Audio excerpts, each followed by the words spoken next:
That's what we've heard too. That's what we've heard too. I'm doing my best to avoid Yeah, I would recommend that. it. You sound okay now, though. You Yeah, must be no, feeling better. much better the last couple days, but it Okay, was, good, good, good. yeah. Everyone else okay? Anna, Steve? Everybody's on mute, it sounds like. You're on Oh, mute. oh, Well, I was down with the flu for Christmas, so I told Kaya Oh that. no. Yeah, we had. And then I got a. After that, I got a terrible stomach bug on New Year's, so I missed all the holidays. But I dropped 5 pounds, so yay! ah, nice, nice. Yeah. Sounds like it was a hard 5 pounds, though. Yeah.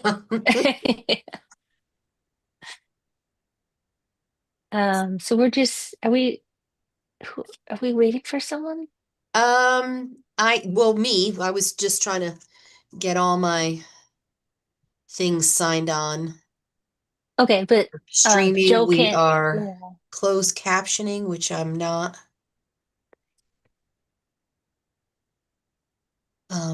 I guess it's working. I see it transcribing, but oh, yes, there it is. Okay. Things are happening. I am on YouTube. I am recording to the cloud. Um, okay. Whenever you're ready. Okay. Um, right. So I'd like to open our first meeting of 2026 for the Madison Inland Wetlands and Watercourses Agency on January 5th, 2026 at 7:01 p.m. We have Lee Schumacher, Anna Loss, Steve Lowry, and myself as agency members, and Maria as our staff member, as everybody else out there. Um, the first item is election. So Joe can't be here tonight, but he is willing to be vice chair again. Oh, But excellent. Excellent. um, since he's not here, we can choose to postpone, or if you guys are comfortable, and I think he's comfortable, he doesn't want to be chair. So we could vote for chair and vice chair if you guys are comfortable doing it, recognizing that Joe is okay with vice chair, but not chair. Do we, Fine with that's, that? I think we should do that and get it over with. Yeah. Okay. So I nominate Kayla Friedenberg for president. President, yes. How about just Yeah, chair? president, chair, whatever. Head kahuna. uh, all right. Second. Any, okay. Well, now we can Well, discuss it. yeah. Yeah. Well, just in case anybody else wanted, I don't want to hog all the glory here for another year. If anybody wants to, step up, don't feel shy. I'll see you in 2027. All right. Um, all right. So do we Okay. need to vote? Yes, I guess we do. So all in favor of me being chair for one more year, raise your hand, say aye. Aye. Hi. Any opposed? Okay. I will nominate Joe unless someone else wants to do it for vice chair for another year. I second. Okay. Any discussion? Again, share the glory or revisit in 2027. Okay. I'm seeing that we're gonna just stay the course. So all in favor of Joe as vice chair, raise your Aye. hand, say aye. Aye. Okay. Hi. All right, great. So we have some stasis here in our um, makeup of the agency, and we have our first application. So um, all of our applications we're seeing tonight are going to be kind of for the first time, right? We received them last time, we're seeing them this time. So this one is 25-44 Stone Road. It's for a regulated activity permit for construction of a single family dwelling and site um, improvements within a feet of the inland wetland upland review area. And I assume we have a representative from the Doan Engineering. Is it Sam? Yes, it's me. Mhm. Um, I still can't share my screen, so Oh, you know what? I'm sorry. Let me make you I just allowed you to talk. Let me make you a panelist. Then you should be able to.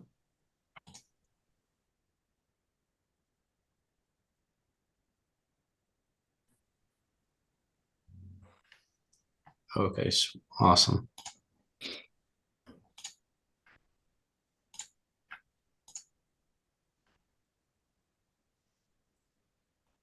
Okay, can everybody see it? Yep. Yep. All right, so our client is proposing to build a 6-bedroom house and a pool and patio, all within, or mostly within the 100-foot upland review area. We'll have some grading, some fill, and we're going to push the tree line back a little bit.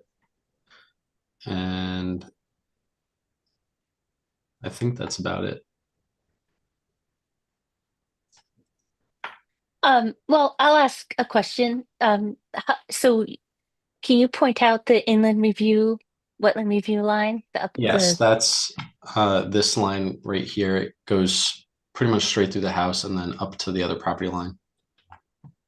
And it looks like how it's the closest, Yep. the house is like 26. What's the closest to the wetland boundary Probably right around in here. It's about 60 feet or so. for the house, but the pool is the pool closer? The pool is a little bit farther. The wetland line is down here in this corner. This is all wetlands. Is that the line there that because Correct. it's This line right here is the wetlands line.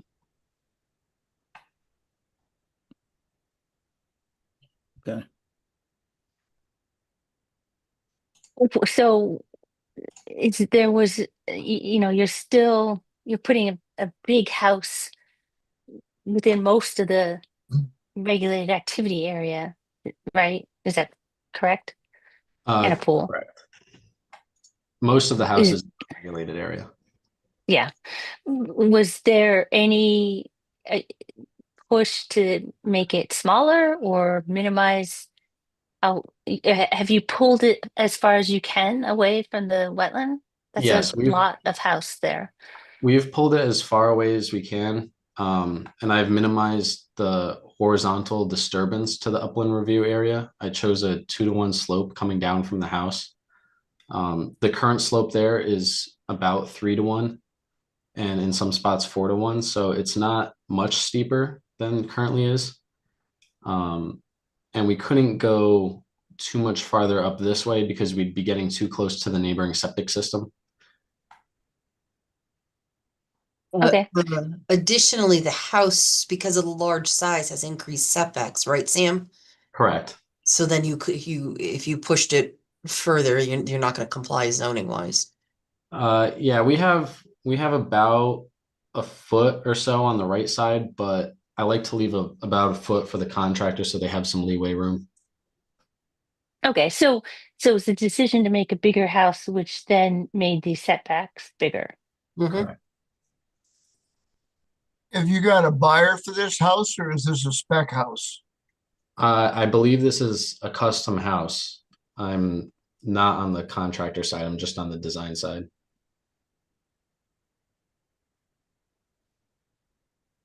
And can you explain what you mean about pushing the tree line back? Like, what did So you? our current tree line is let me draw that.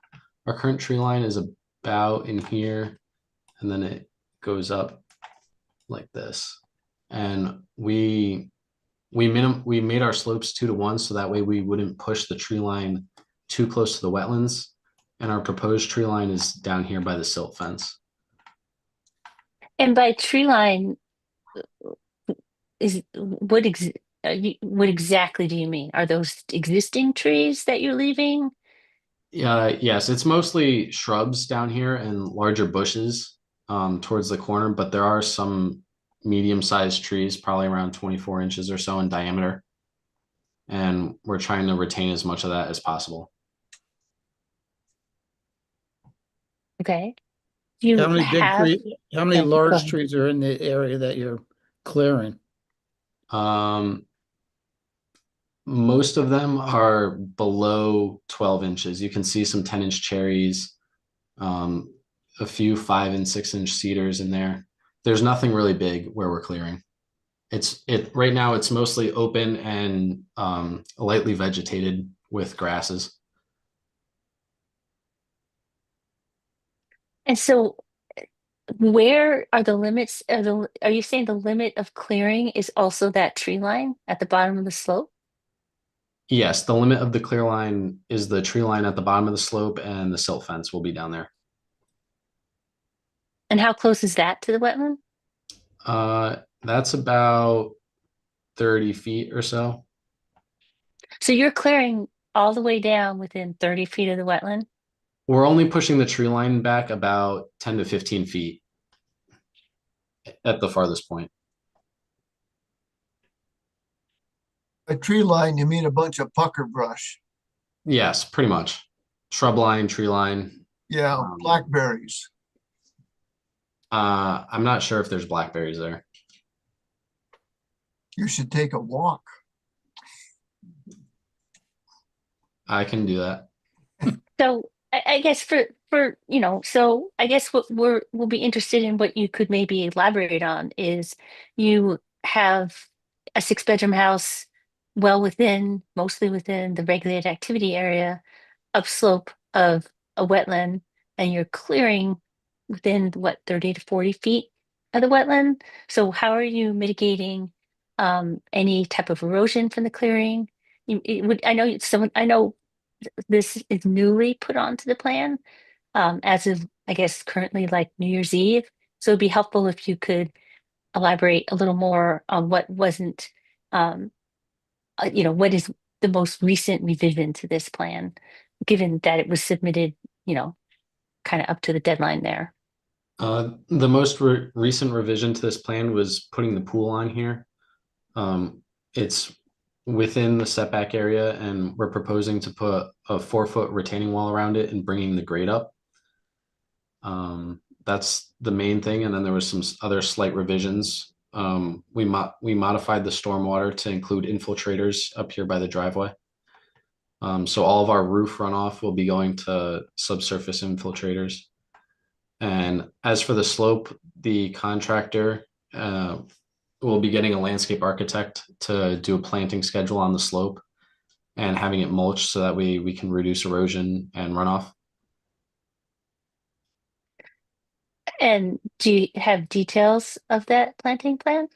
No, Rich Snarsky is a wetland soil scientist. He went out there and flagged the wetlands yesterday, I believe, and he will be helping to do the wetlands planting schedule, I believe.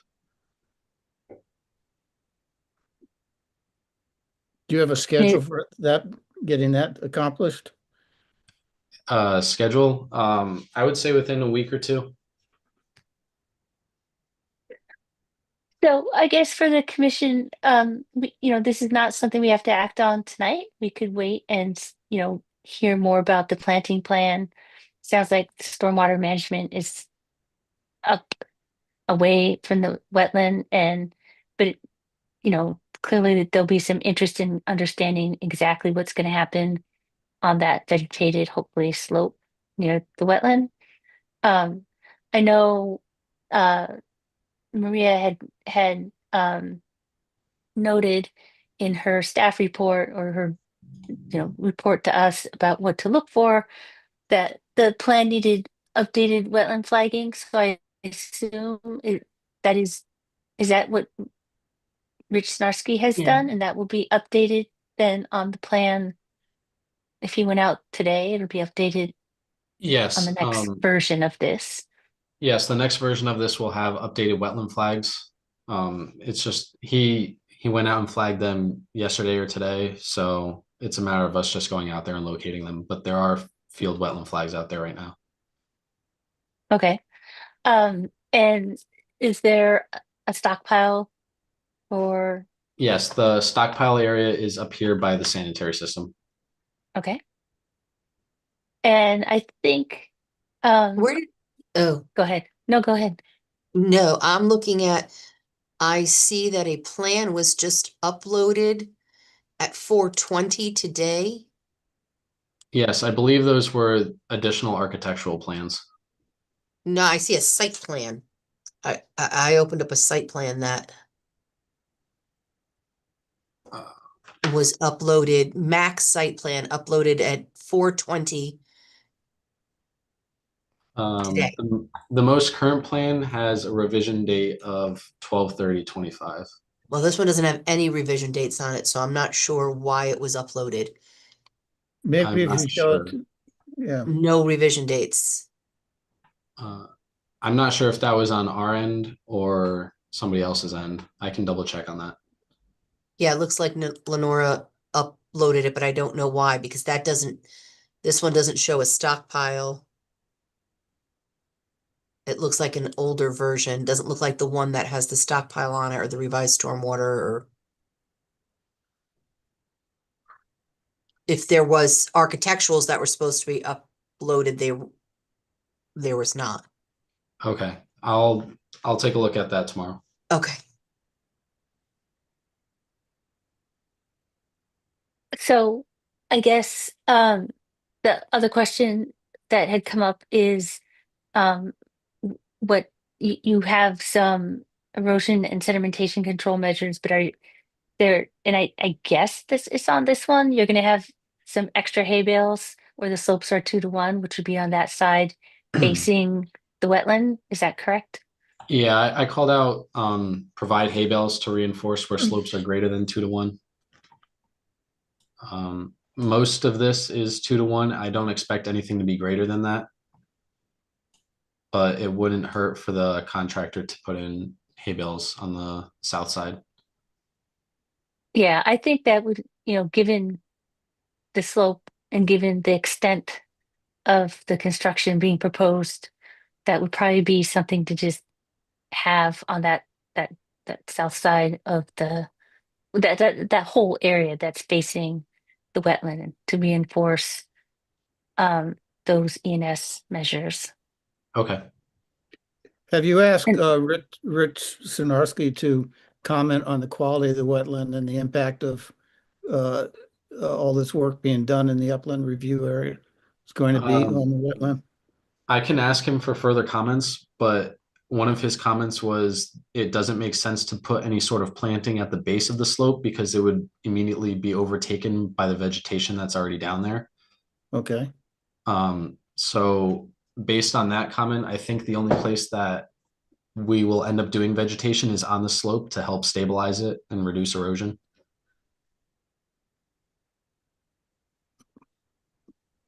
So he doesn't and agree he doesn't agree to do plantings on the slope, you're saying? He doesn't agree to do them at the very base of the slope. Okay. He thinks that they would just be wiped out by the native brush that's down there. I think he called them May bushes or something like that. well, maybe it's bayberry. I don't know.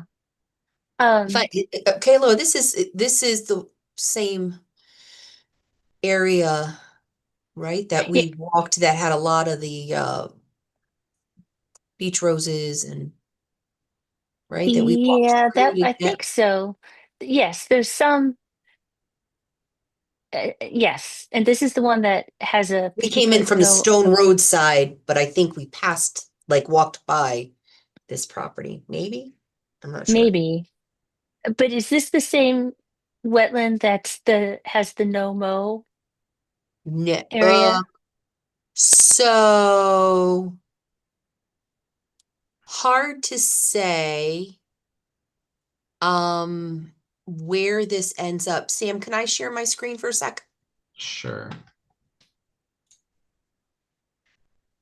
So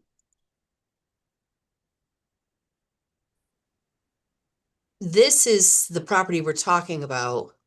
This is the Mm-hmm. property that has the house, the new house on it here. This is the wetland that we're, that it's on the base of this property. but I don't know off the top. I think the no-mow is here, right? It's around, I think it's around the whole, there was supposed to be a no-mow around the And whole, a here 50 too, foot. because I think the house Yeah. now exists here, and this has a rain garden or something in this area, because the house sits like way back here. Right. But And I there's a think that 50 the foot no driveway's here mow. and the no Yeah. mow is this area here. Right. But my understanding was it was around the entire wetland. Was it This the entire 50 area. Yeah, foot? I kind of don't remember off the top of my head. I could pull the I- old site plan for If I this could portion chime if you in, want. I have the subdivision plan in front of me, and it's just the bottom of that 103-1 parcel up against the wetlands. But it was modified, right? The from the original subdivision, the no-mow area. Because I think the no-mow area came into play, Sam, when they designed for the house on Okay. I don't think we 241. modified it. I didn't think we modified the no, Oh, but no, I don't know. thought that's when it came in. I didn't think it came into play during the original subdivision in 2014. I thought it came into play when there was the regulated activity permit for the house. I could be wrong. Well, it sounds like in any Yeah. case, it's this, that the, whatever, the southern part of that Right. wetland. Uh-huh. I did have two quick questions. Yes. For the FEMA zones, I see that we have zone AE elevation 12. Does that elevation line, it looks like it doesn't follow elevation 12 on the site specifically. Are those topo lines site specific, or is that like LiDAR or something? So FEMA flood zone lines, they don't necessarily always follow the elevations exactly. Um, Right. that's just where the water could reach. And the FEMA maps aren't entirely accurate because they don't run hydro analysis on everything. It's on a larger scale. So when you do like FEMA map revisions, and you do it more specific, then it really hones it in. So it's pretty close to the 12, but not exactly on it. And that's most likely the reason why. Okay. And from Rich Snarski, if we can just get confirmation that we're in January, that ground hasn't frozen, and that we can confirm either the presence or absence of alluvial soils, because we do have a floodplain here. Okay, I'll ask him. Thank you. Yeah, and I think, well, given the slope, I think we're gonna want to see a detailed native planting plan um for that slope. Okay. So when you guys, whoever talks to Rich Snarsky, that's definitely something that we'll want to see. Um, I guess uh, you know, just looking at this, I'm just looking at it on my screen. So is so you're gonna have the limits of disturbance or clearing.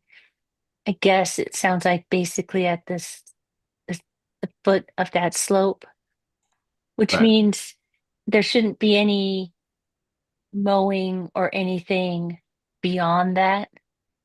I don't expect there to be mowing on that slope. Or even beyond it, like closer to the wetland. You're No, already kind of pushing up there on the wetland. So there shouldn't no, be any clearing. There should be nothing past that bottom of the slope. correct.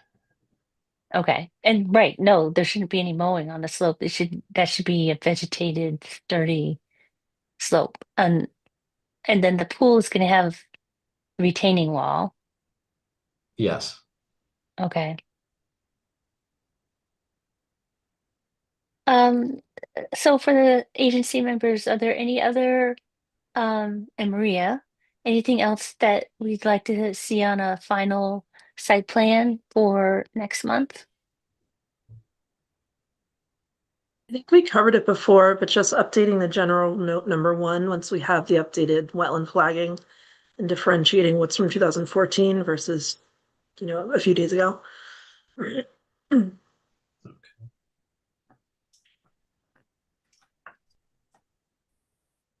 Anybody else? Well, I Maria think, did. Oh, go ahead, Steve. I think we need to be careful with erosion coming down that slope during construction. Yeah, Uh, no, I it's- agree. you can't just have I mean, that's gonna be fill, which is probably gonna be fairly easily eroded if we get a heavy rainstorm, which there's always that probability.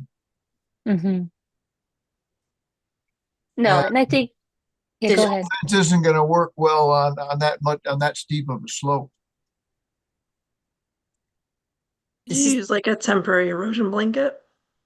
Yeah, you mean after the fact or during the during, yeah.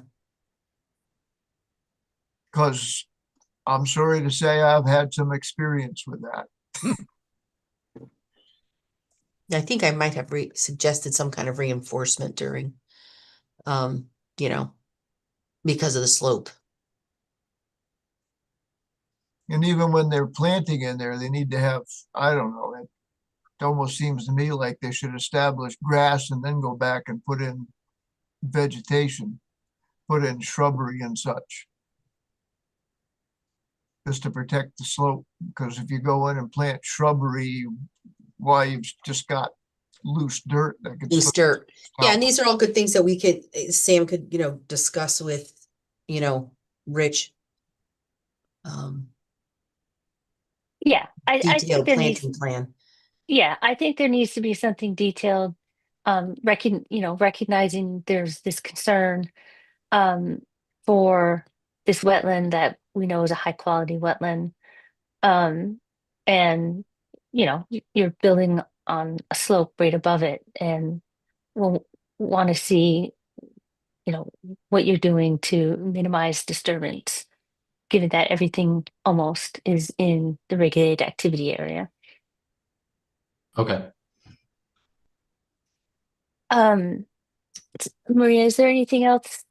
It looks like they got their cut fill calculations in. They did their cut fill, they did their stormwater, there was some minor zoning things that I talked to Sam about today that needed to be modified. I did ask the same question, if it was a custom home, like with a buyer or a spec, because there's not a lot of room for forgiveness here if, it's one of those ones that comes back for modifications, so.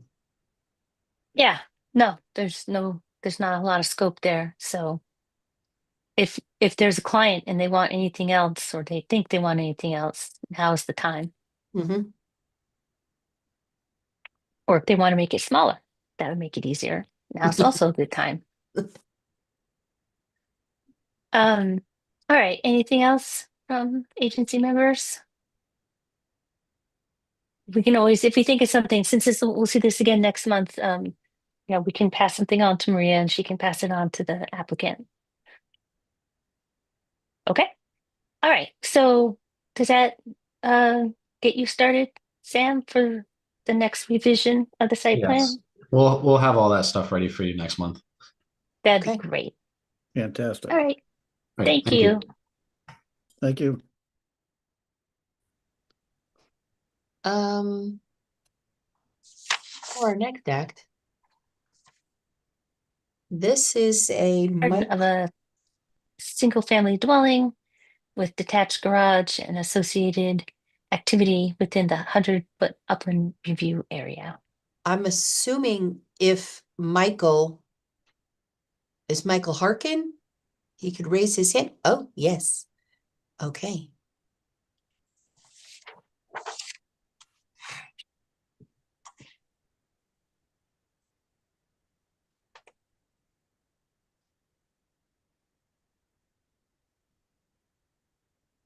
Good evening, everybody. Hi. Long Ready time for no me? see, Michael. Yes, we're ready. All right. Good evening, everybody. Madam Chairwoman, members of the commission. For the record, my name is Michael Harkin. I'm a professional engineer and principal of Harking Engineering, located at 78 Wolf Hollow Lane in the town of Killingworth, Connecticut. Here tonight on behalf of my clients, Dennis and Wendy Cole, for their property at 983 Boston Post Road. I will share my screen. Can everybody see the drawing on the screen? Yes. Yes. All right. So the project plan set is the Cole residence. Dennis and Wendy Cole will have purchased the property or at the final stages of purchasing the property. They are current Madison residents. They're downsizing to basically move and still stay in Madison and live on the site. So the site is a vacant parcel. It's named 983 Boston Post Road. It's known as map 28, lot 155. Again, Dennis and Wendy are the owner and applicants. The land surveyor of record is Anderson Surveying. The soil scientist of record is Rich Snarsky from New England Environmental Services. Additionally to that, we did have Davison Environmental also work on the project. A report was submitted regarding that. And then the civil engineering firm of record is Harkin Engineering, my company. The next sheet in our project plan set is the actual survey of the property. If you follow my cursor, this is along Boston Post Road, and then it comes around. And you can see on the property itself, there's a large wetlands. And then you can see off the site on the Kensington Acres condominiums, we had Rich also go there and check and flag that small pocket of wetlands that are there as well. It's also important to note that there's a stone wall that comes down where my cursor is. Again, this is Boston Post Road at the light. If you took a left, it's Lover's Lane, and if you took a right, it's Liberty Street, just to orientate ourselves with where we are. This is the giant White House up on the top of the Naba Ledge, and this is the very open wooded area that you see as you drive by. To the far east of it is that garage area that you see right here.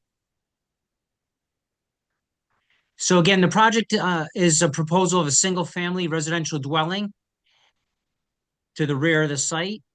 We'll be utilizing the existing driveway that's already in, coming off with a 15-foot driveway.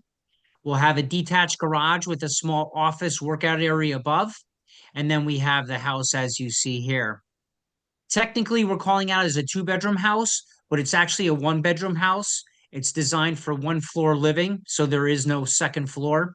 It is called out as a two-bedroom house because there's a potential to turn the study of the house into a living space for one of the parents, in case they get elderly and need to get some home care, that they do have the option of turning that one study area into the second bedroom. Hence, we called it out as a two-bedroom, but the architectural plans submitted are actually for a one-bedroom. So again, the driveway comes in. The driveway is located as far possible from the inland wetlands. The septic system is located where my cursor is. Again, it's a pump system located as far as possibly can from the inland wetlands. We have the stormwater system in the back. So pre versus post development is the same. We show the propane tank for an emergency generator back in this vicinity. And then you can see we have the patio in the rear of the structure where my cursor is. I know the commission always likes to know how far the edge of the structure is to the wetlands. We have it labeled out as 32 feet. You can see that we're having this existing stone wall remain along the driveway edge. And then we have the proposed water service and the electrical services on the east side of that wall. And the reason for that is we plan on, obviously this is a temporary disturbance.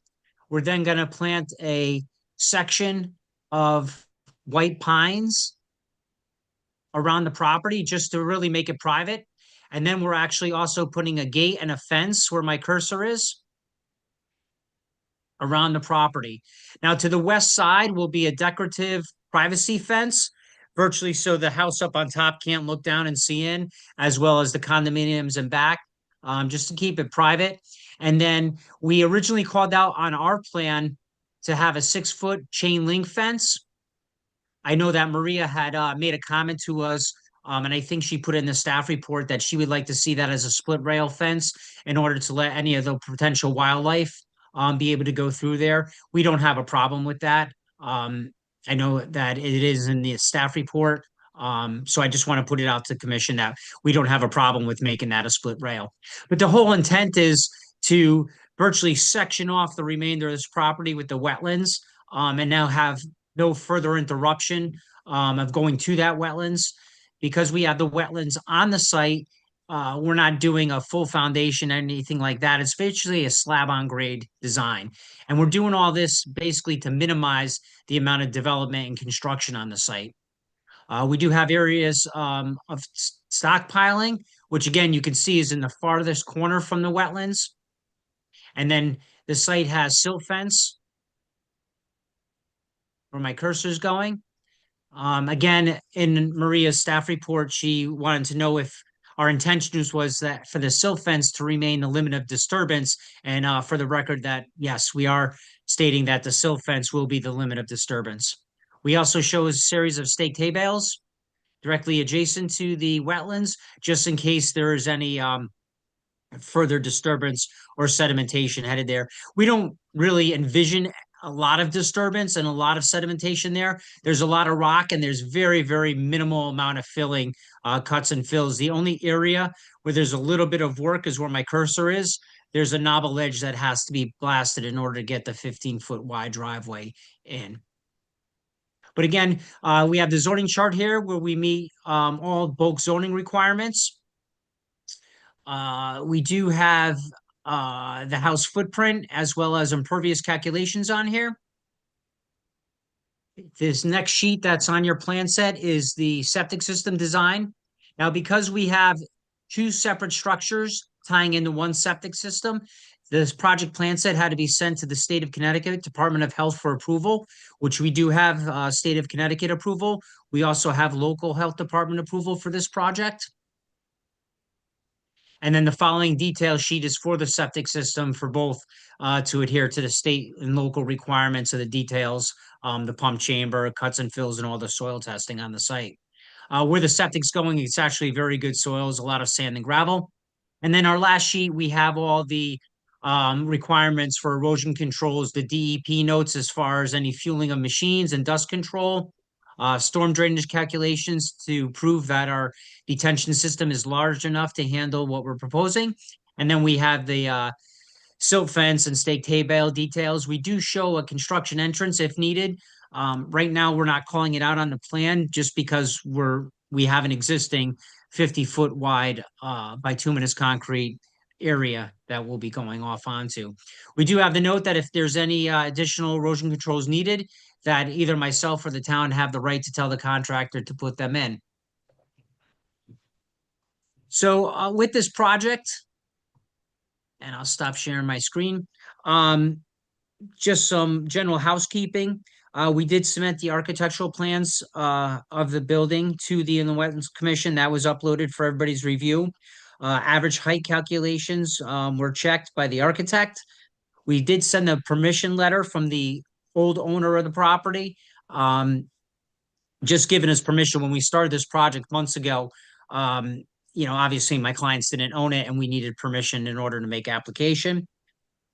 We did submit a parcel history as prepared by Attorney Brin, just basically giving the highlights of when the parcel was created and what was there previously. We submitted a map of the inland wetlands by Rich Snarsky. It's important to note that the wetlands were flagged back in 2014. We had them reflagged back in 2024. We had them reflagged again back in 2025. And then we also submitted a report from Davidson Environmental. We had Matt go out there and just check to give a description of the types of materials, plant material that were out there, what's going on with the wetlands. And he also checked Rich's flagging and confirmed that nothing has changed. And that was just done in December of 2025. Again, we have state and local health department approval. And with that being said, that ends my presentation. I'd be happy to answer any questions that the commission may have. Thank you. All right, agency members, questions, Mr. Harkin. I was Will the looking at water, go ahead. sorry. I was looking at the wetland function value report, and I think somewhere in there it talks about wildlife habitat and the potential for a vernal pool on site. Do you know if that vernal pool study was done throughout the various flaggings? I don't think I'm going to be honest with you. It was done in December, and that's not a good time to look at vernal pools. It was just noted that it has the potential. Um, and then if you look at the actual function, the summary of wetlands functions, most of them were used on the site. So Hmm. I hope that answers your question, Anna. Yeah, and I think I read that too. I think because it has water right now, and it probably, this is the time of year these ponds are starting to fill, and it looks like it.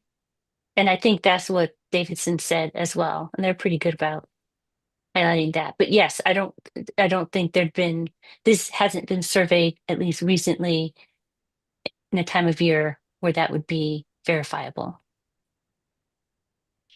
Yep. And that's why we brought Davidson Environmental in to check out the site and give a fair value and assessment of the entire site.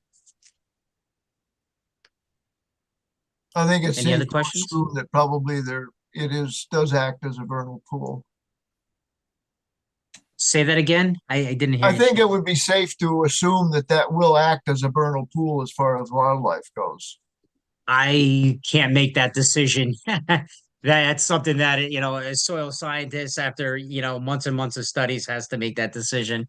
But what we did is, you know, the parcel's been there for a while. It dries up, in the summer, it fills with water, and partly because I don't know how it's fed. There's a little inlet to it. Um, but I do know that I think it outlets underneath the state road and then feeds the wetlands across the street because there's a pocketed stream of wetlands over there as well. Yes, there is. Other questions for the applicant? No. Well, I'll ask. So the blasting, do you anticipate that impacting any of the site, particularly the wetland at all? No, not at all. Reason being is because there's a house directly adjacent to the area and it is a small section that has to be blasted out. The blast won't be that large. They have to do a pre-blast assessment. There won't be like a ton of flying debris where dust and things like that can get into the wetlands. They're very small knobs in order, obviously, so it doesn't affect any of the house foundations or the condominiums that are, directly adjacent to it. Would that blasting take place like month-wise? It depends what I mean, you can blast right now, but it all depends. I would have to say in the springtime, beginning part, I think the homeowner wants to get started. Again, I don't know their time frame, but I do think they want to, move out of their house and downsize. So I would assume that it would be in 2026. Um, Wondering, Kayla, how would we handle a potential vernal pool, with the noise and vibration of blasting, not knowing if that actually does host a species? oh, that's a good question. I don't know. Well, I guess obviously it would depend when it happened, um, and how intense the blasting is. Um, yeah, I don't know. I'll have to think about. I will think about that for a second. Um, and so I'll think about that. Another question I had. But thank you, Anna. That's great. So I'm gonna try and multitask in my head for a second. Is that But a something Rick question, can comment on as well? yeah, maybe, or Davison, Or maybe they Davidson? can. Um, One question you talk about this planting plan. Um, is there a reason white pines seem to be chosen for their screening purposes? We call that white pines just because they wanted almost like a wall, so there's no more intrusion towards that wetlands. We're open to, as Maria said, she wanted just to see before a building permit's issued, just the actual tree type we're using and the spacing, which, we have no problem providing. But, generally white pines, if they wanted arborvitae's, just they don't want to be able to have to see that section of the property, nor do they want to use that section of the property. Hence, they want to, basically build a wall. If you remember, kind of like on 21 Liberty Street, right across the way, we did a swimming pool there, and the pool Oh, was they had the almost right up hard- against the wetlands, but they Yeah, had they a wall of arborvitae's, so they couldn't see the wetlands or see Route 1 or anything else. That's kind of the intent. They didn't want to have to put up a decorative fence on that side. So Okay. they're trying to use that. But when we go to a professional, which is really no big deal, they're going to tell us what to plant and how big and what caliper and on center. Okay. But you don't have that now. This is just a No, because it's placeholder something that's so idea. minor in the project that it was just asked as Maria kind of just threw it in there. Hey, you call out as white pines, in a planting buffer. Can you just be more specific? Before we issue a building permit, and total agreement that we would do that. Okay. And I guess, as you mentioned, the chain link fence is less than ideal, so a different option there would be great that allows passage of wildlife underneath over.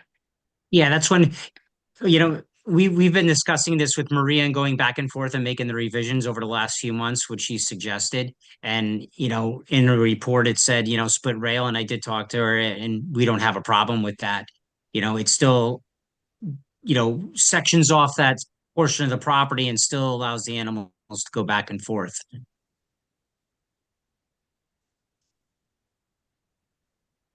Um,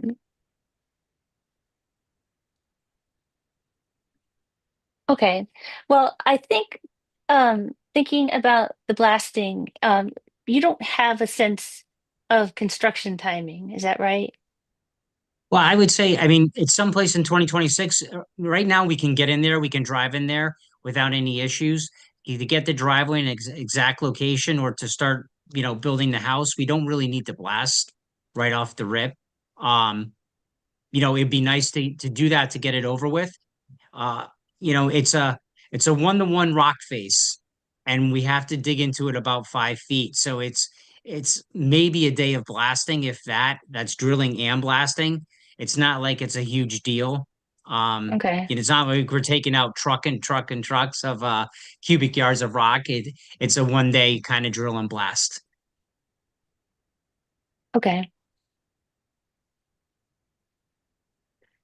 Yeah, I mean, there's obviously, which sounds better than days and days, because depending on the time of year and depending on what's there, which of course we don't know because it's not a great time of year to figure out amphibians or reptiles or whatever's there. And most of which, if they are there, are going to be estivating and hunkering down in various ways. Um, doing it now could be detrimental because it might disturb them. Doing it later during breeding season might be less than ideal. Not sure, but it seems like, given what you've described, if that's indeed the case, where it's maybe a day, then I guess it might be worth asking Davidson about it as well. So I think someone mentioned that, um, and just seeing if there's a better time if it were a vernal pond, Yeah. to do the blasting. I mean, if we hammered, the other option of blasting is hammering. If we hammered, it would take weeks upon weeks and probably create more disturbance. I'm not saying not to blast. I'm just wondering if Yeah. there's a better time, a more ideal time in the Yeah, scheme of things. honestly, what we can do is, upon a condition of approval, we can get a time that from Davidson, what they say is the best time to do the work. And you can make that as condition of approval that we won't do any I was blasting or gonna any of that suggest work that until that time. I was Okay. gonna suggest that if you want a updated report from him. Yeah, we can get an Yes. updated report as a condition of approval. prior to any building permits and whatever, Matt says, is the correct time that he sees to blast that will have least amount of effect on the environment, we'll adhere to. We don't have a problem with that. Okay, I think that'd be good. Yeah, thanks, Anna. I'm looking through my notes. As I look through my notes, go ahead. I did have one quick edit on note 27. If we could just identify the date that the delineation was most recently done. So it's in the file somewhere, Anna, because Maria had asked me that I exact asked question. that.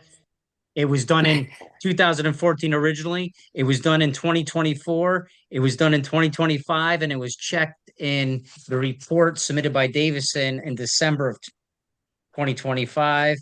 So if we go, Snarsky was 11 um, 14 24. yep. December 13th, 2025, Davison checked the flagging. The flagging's still out there, so he was able to check it. So it was just Right. checked last month. Would we want to denote that on the plans that we approve, though? Yes, it would be good to, if we can. Yeah, we can, as a condition of approval, we can put the exact, we'll put all the wetlands dates that was flagged and checked on the plan. Okay. Yeah, that'd be great. It helps as, these, plans change and owners change. Yep. Um, So I'm Go ahead. sorry, just so I document the two things that we're going to add to the plan as a condition of approval. The first would be the exact wetlands flagging or the most recent wetlands flagging that Anna had requested. The second thing is we're going to actually put the dates allowed for blasting on the plan as well, just so the contractor knows. And then we'll get that exactly from Davidson Environmental when they see fit that we should do that work. Right. And I, you know, as you said, you've seen the staff report, a condition of approval will probably include, having more information of the planting plan. Yep. So the limits of disturbance, those, oh, I see. Is that dotted The line, dotted that line, dark? yes, ma'am. Yeah, the Yep. dotted, okay. Yep. Yeah, that's where Okay. the silt fence is going to be. That's going to be the limited disturbance. Generally, the way we handle it is we give it to the surveyor. He goes out there and puts ribbons along the trees, and that's kind of the do not cross line when they take the trees down, just so the person doing any of the work at the site knows not to take too many down. Okay. And do you have a sense, since it is a wooded area, yeah, how many trees are gonna come down, especially the ones closer to the Yep. wetland? So the only ones that I saw of any value, there were two 18-inch trees over in there that were coming down. They were towards the rear of the property. Um, Other than that, it was a lot of scrub, a lot of brush, a lot of fallen dead trees in there. There were a lot of dead cedars in there. I know because all the points were sticking out. I didn't want to get poked. Other than that, the area was disturbed at one time. There's a couple of telephone poles on the site, so power and stuff used to go through there. It used to be cleared out, so it's not heavily wooded. It's just not heavily wooded in the area that we want to build in. Off more around the wetlands where we're not touching, there are, a lot better quality trees and growth in there. But again, we're not going to be touching that area. I would assume, Mike, the area that was disturbed was the area that used to house the The billboards, right? billboard. Yeah, Right, yeah, okay. yes, Maria, yep. Again, there's still telephone poles and wires still on the property where we're building. We'll have to take down. Um, Other questions?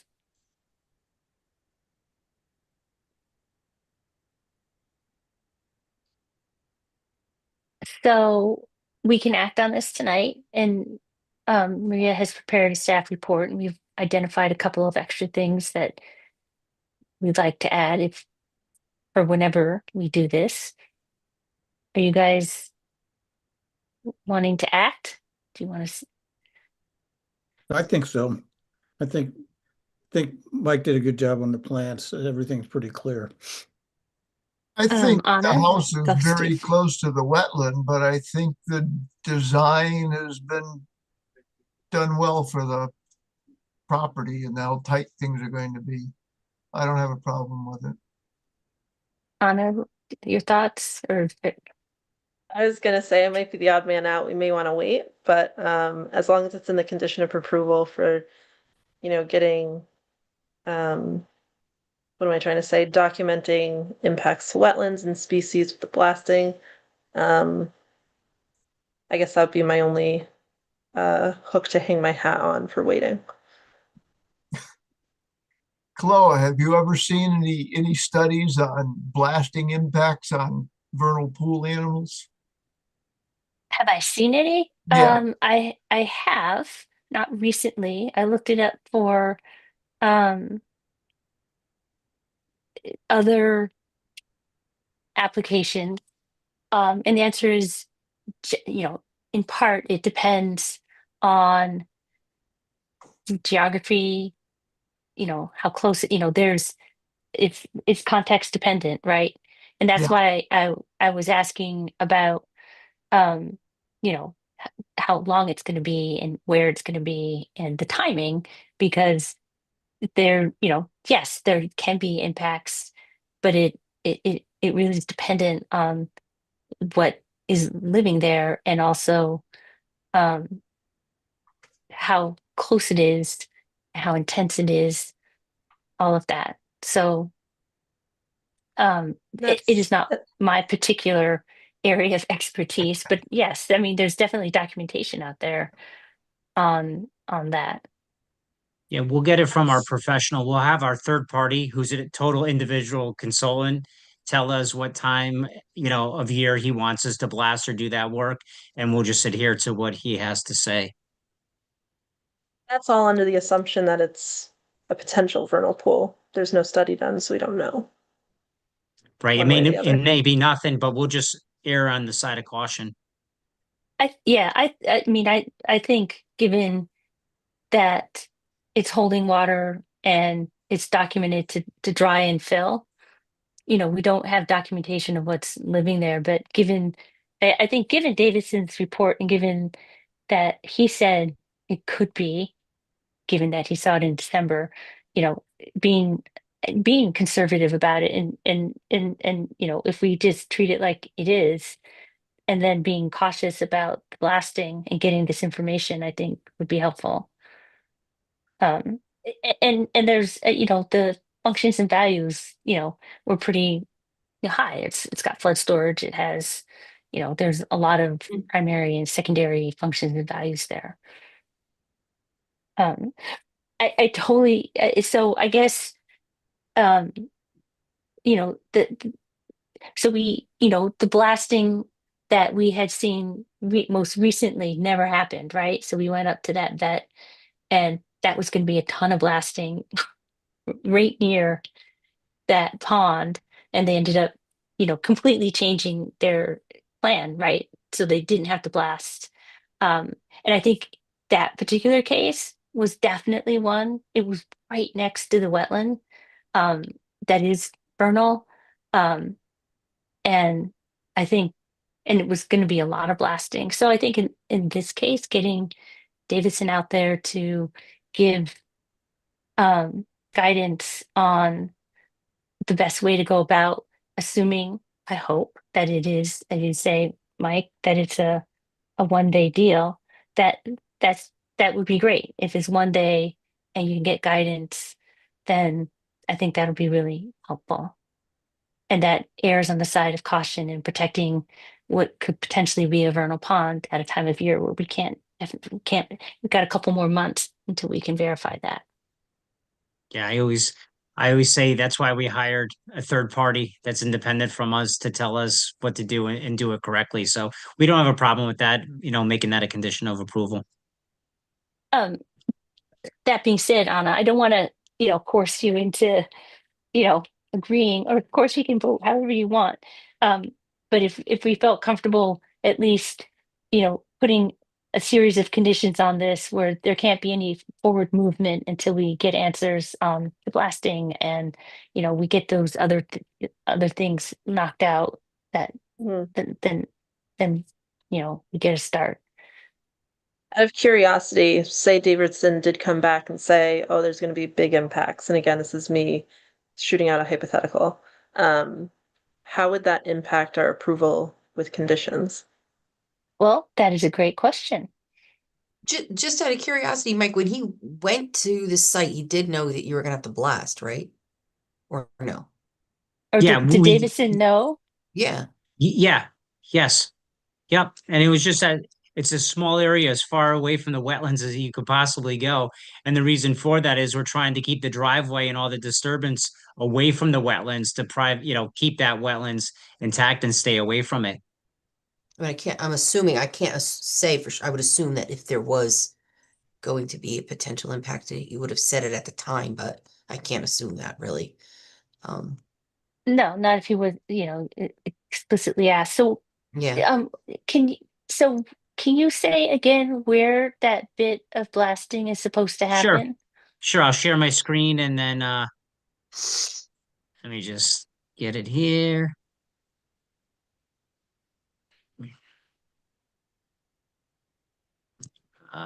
Well, give me 1 second. And I guess, Anna, to your question, it sounds, not myself being an engineer or any of that. I guess, what Michael was saying is the other option is to manually hammer out that spot, which has its own issues, perhaps. Similar issues, yeah. Okay. Okay, everybody. Can you see where my cursor is? Uh-huh. That's the small section area of blasting. Is that vegetated right now? No, it's rock. So it's all rock right now. It's rock. Yep.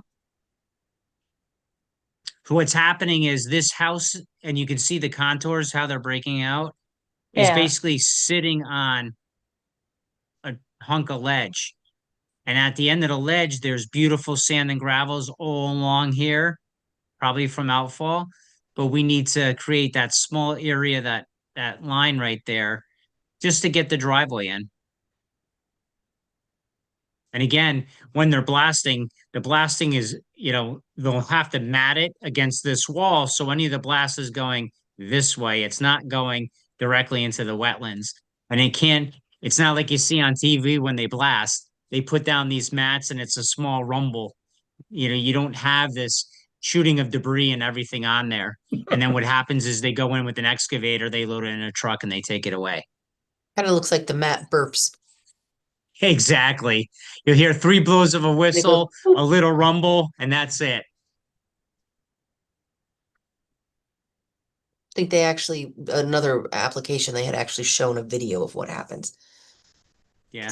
It's a whole lot of buildup for a whole lot of nothing. But again, whatever time of year, Davidson Environmental tells us to do the work, we have no problem doing it at that time. Again, like I said, you could see it's only to get this part of the driveway in. We can still do 90% of the work on the site before we get to here. And there's really no problem even having the house there and doing the blasting work. It's So such if a Davison came back after you issue an approval, or you can condition it upon, if it doesn't come back favorable, they'd have to come back for a modification. I mean, obviously, I'm not going to issue a building permit unless all these what happens, I'm sure you know this, but with this letter, with the approval letter and the conditions of approval upon an issuing of a building permit or the application of a building permit, all these conditions need to be met before I sign off on a building permit. So if this site plan is not updated with all these things, it doesn't happen. if Davison comes back and says, you know, that this will be detrimental, you'd have to come back for a modification, you know, to figure out how to do it to have less impact. Yes, project Okay. schedule wise, are you guys looking to start this like ASAP or because I wouldn't want you guys to have Davison go out and then we get stopped at the building permit part and have to come back for a modification because that's more time than it would have been just to wait the Well, month. we still have, even after your approval, we still have many steps to go before it even gets to a building permit.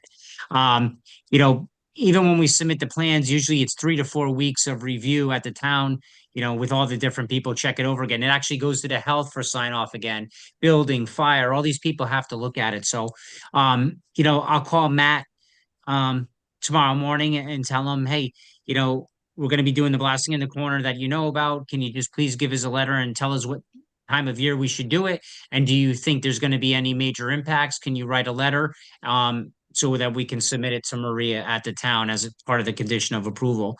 And then we can add those physical dates and times onto our plan as it's updated prior to submitting for the building permit. Unless I'm misunderstanding, it sounds like all that can be done concurrently, so I would I would think waiting the month doesn't put you behind schedule, right? Or does it? It puts us behind schedule in the fact that the last part of closing depends upon approval from the Inland Wetlands Commission. So the money's in escrow, ready to close. They're waiting for tonight's approval to be able to physically close and own the project. Own the property, not own the project, own the property. Okay. And that's why, you know, all these things are so minor as far as conditions of approval. Um, you know, the blasting is, you know, I can't speak for Davis Environmental. You know, they're the professionals that are going to come about it, but it's so minor as compared to the, you know, whole scope of the project.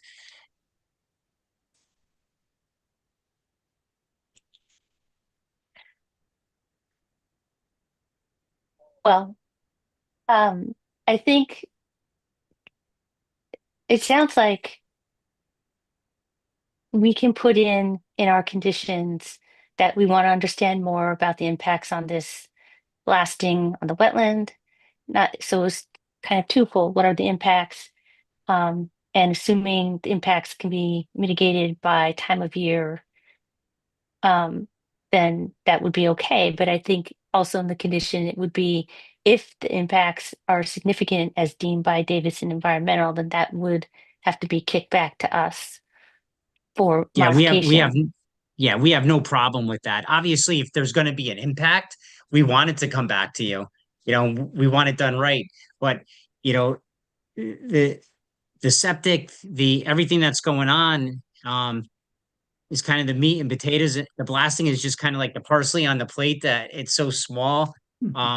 But I understand we want to get it right and we want to hit everything, and that's why we'll have Davidson do that work for you and get that. If it was I'm sorry to belabor the point. If it was a significant impact, would that still garner an approval or would that be a rejection? You'd have to come back for a new application. Would that be a taking? If you wouldn't let them build on it or no?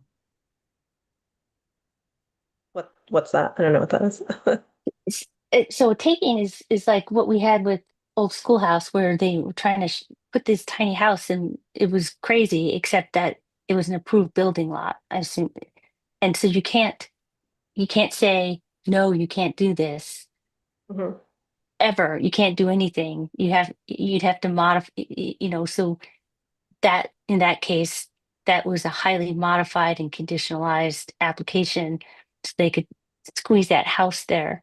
We couldn't say no, even though the lot wasn't super conducive to building because it Mhm. was an approved building lot. And you can't do, I don't, I think what Maria, am I getting that right? That's a taking if you just say, Yeah, that you can't say, though, however, I don't know, this lot has never been built on, and it is not, um, it's not an yeah, official subdivided lot, it's a parcel Yeah. of So what we'd land. I don't actually, think go Go ahead. was gonna say, I don't think that's what the goal is. I think it's just making sure, one, that any impacts one way or the other, yes or no, are documented, and then if there is some sort of moratorium time frame, making sure that we adhere to that, which I think would be after the breeding season. But that would be based on Davidson Environmental's feedback.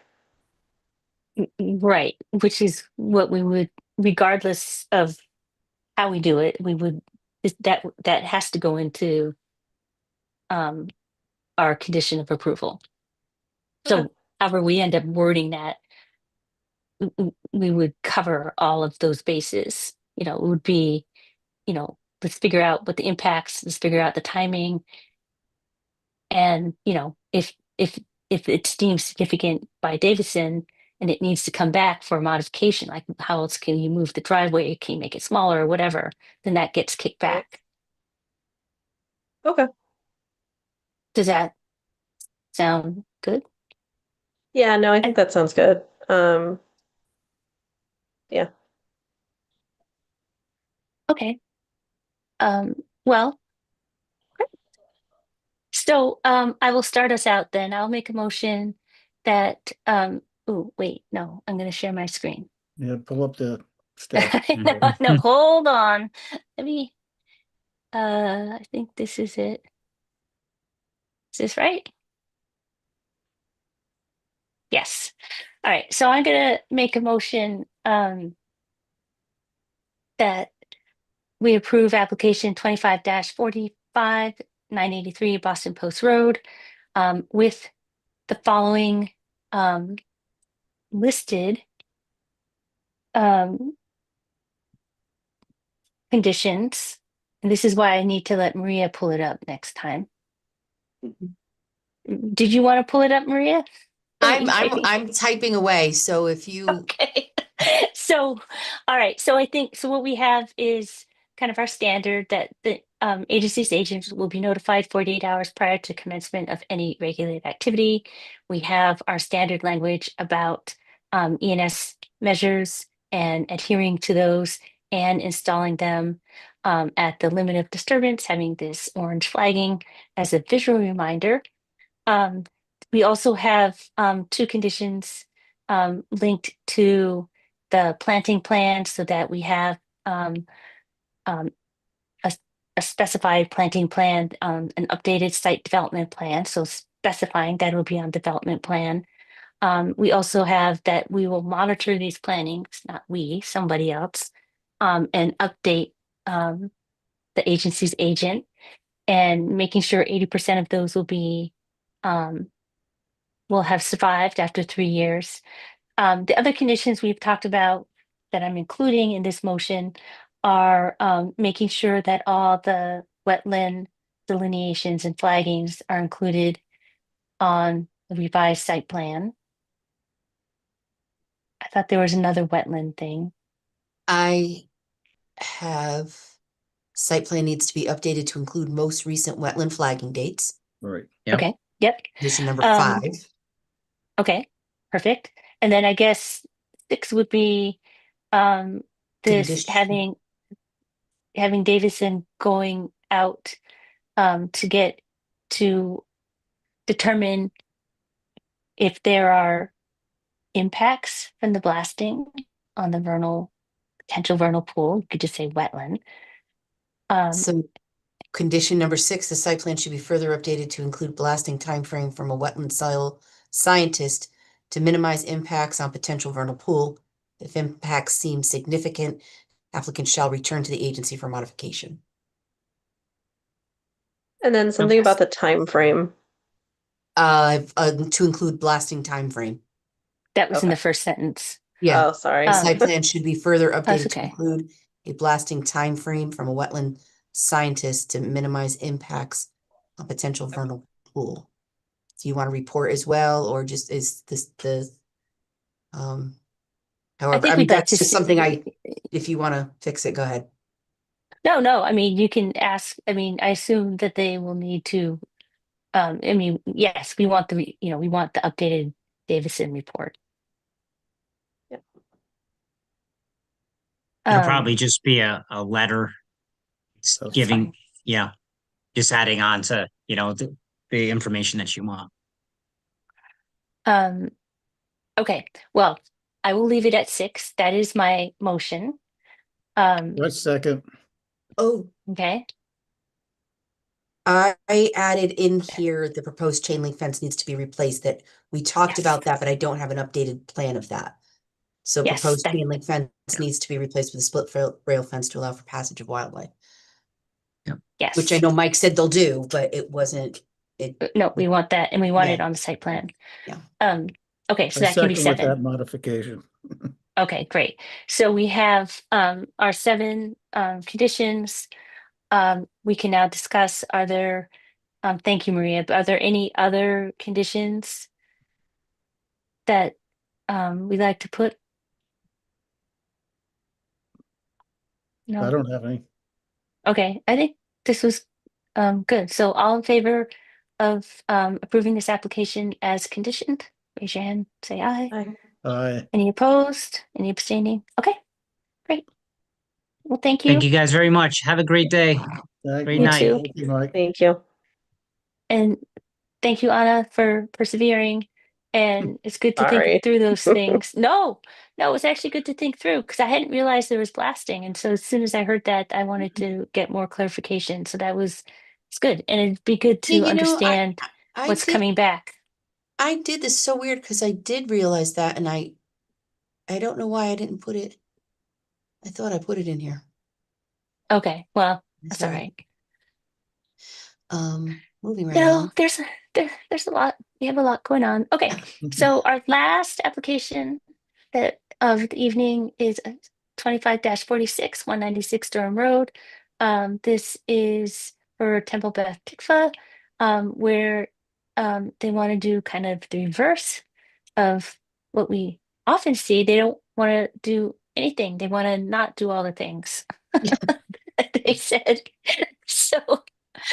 So um so well, we can hear this. Let me. Yeah, okay. I'm gonna assume I have to share. That is correct. So let me get out of Boston Post Road and into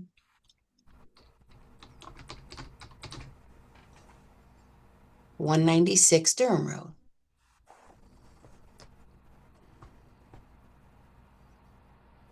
Um,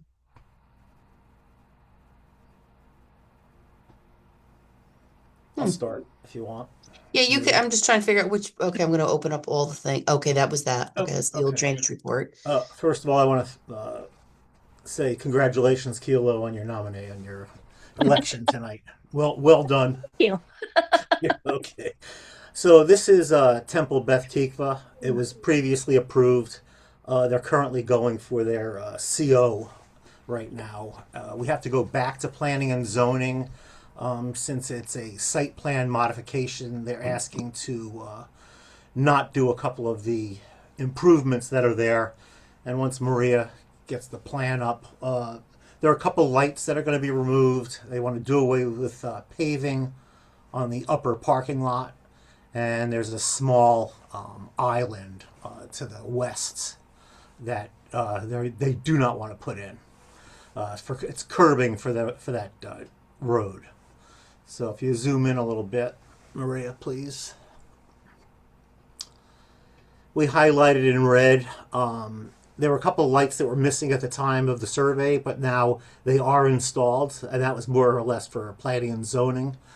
The upper lot, where you say it says process stone, to the north of the building, that originally was going to be paved, but they just want to leave it as the process stone right now. There's really not much to it.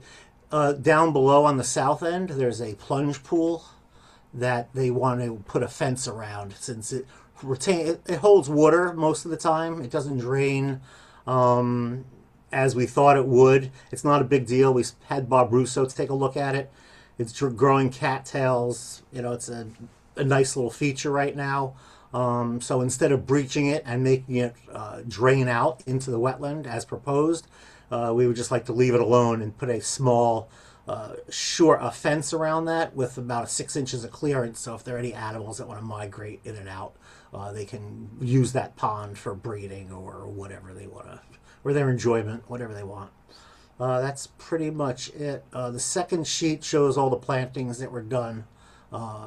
They substituted, so this was the planting plan that was done. They substituted a couple of plants in red, but for they're essentially the same number. So all the plantings are in. To the north, they originally were going to have some plantings put in, but it's so thickly vegetated, and I get a letter from Bob Russo. You'll do more disturbance now, trying to get those plants in and tree clearing. So it makes no sense to touch that entire embankment right now. And that's it. Do you know what the plantings are that they changed?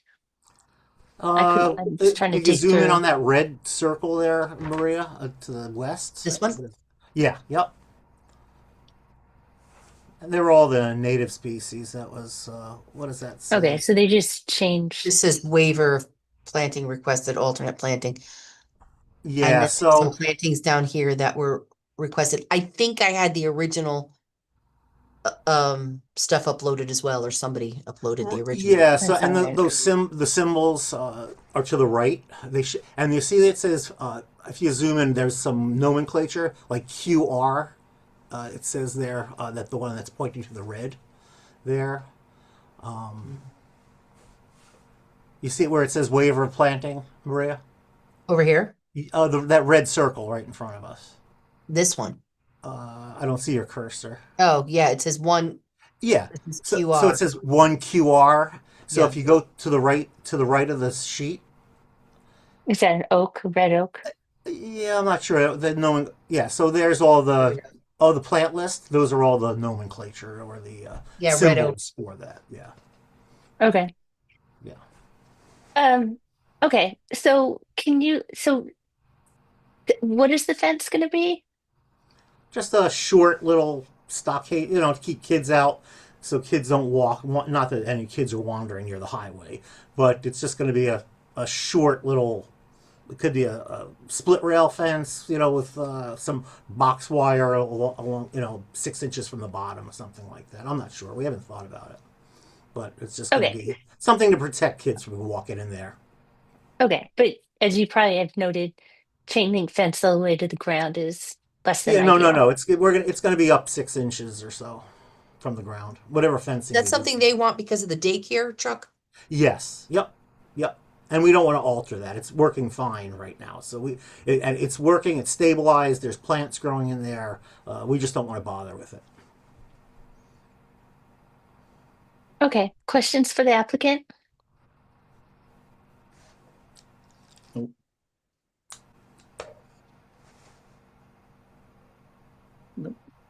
I have a question. Yes. Just out of curiosity, instead of the fence, I mean, unless they're hard and fast on that because of liability reasons or anything, but the plantings around the rain garden, I'm looking at, there's no reason why they can't do them.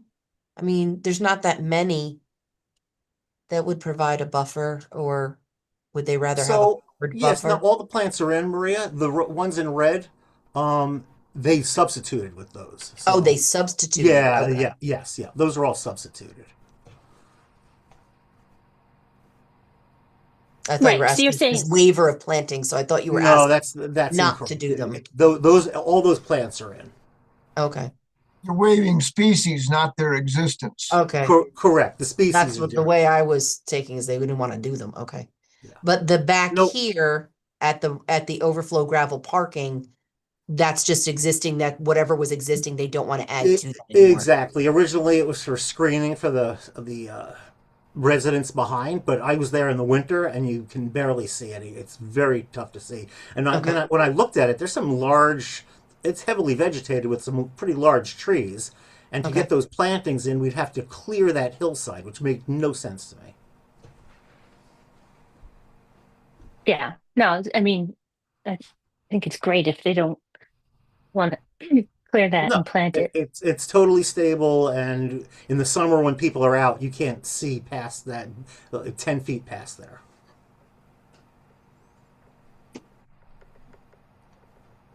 Okay. And the paving is not going in. On the upper lot, correct. We do not want to pave. We just want to leave the gravel like it is.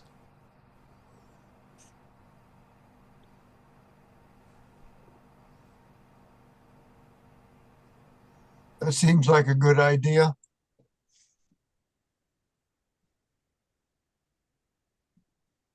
Yeah. Okay. Maria, is there anything else that we're missing? I mean, it No, seems pretty That's, straightforward. I mean, it's pretty, I've been out there, so I know what they were supposed to do and what they did not do according to the approval. And what, they're asking not to finish. Right. I mean, So, as far as and I don't wetlands think go, it's mostly, it is in the review area, but it is mostly a planning and zoning thing. I feel just the plunge pool is the only, was my concern of, that I think for us, but. as, right, as far as keeping it and Mhm. just, yeah, no, totally agree. And I think as long as the fencing is appropriate for wildlife movement, then that's fine. Yeah, I'll review it with Maria before we set anything. So Maria, do you want me to share this? Or Either do way, you? yep, that's fine. Okay, If I can. can modify on my end if I need to. Okay. Oops. So you have to stop sharing. Oh, okay. Just Definitely kidding. not. You knew it wasn't me. That's for sure. Uh, all right. So can everyone see that? Yep. All right. Well, I'll make a motion that we approve application 25-46, 196 Storm Road. What Maria had written is that the applicant shall maintain stormwater system rain garden in accordance with design engineers guidelines. Did that cover what we need to Well, now they do? want to add a fence, so unless, we want to Okay, make so sure then I will that, make, yep, I'm gonna make a condition too, that that the plunge pool rainwater storm system, the fencing should be at least 6 feet above the ground. No, 6 inches. Just 6 inches above the ground, um, and not chain link in order to facilitate wildlife movement. So that's my motion. I'll I'll second. second that. All right. Are there any additions or clarifications on those two conditions? No. Nope. Are we good, Maria? I just Right. didn't get who's second. Who made motion? Who's second? You motioned? I motioned Anna did. and Anna did the second. Thank you. Okay. All in favor of this application as conditioned? Aye. Aye. All right. It's unanimous. Great. Perfect. Okay. All right. Well, Gonna stop thank share. you. Great. Okay. Thank you. Thank you. Very much. Thank you. Okay. Ooh. Whoops. Hold on.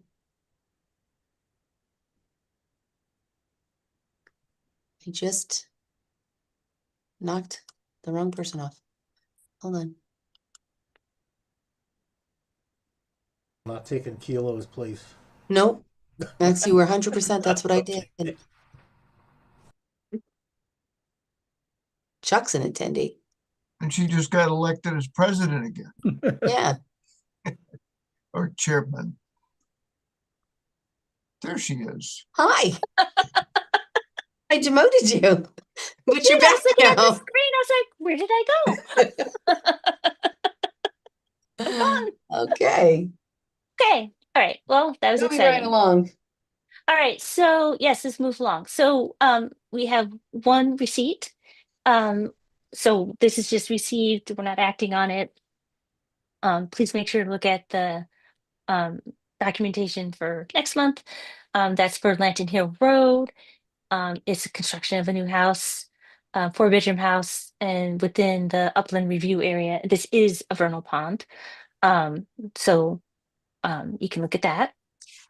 We walked this I was several just gonna years say ago. we did. I'm not sure Anna, if Anna was there. I know Lee was there.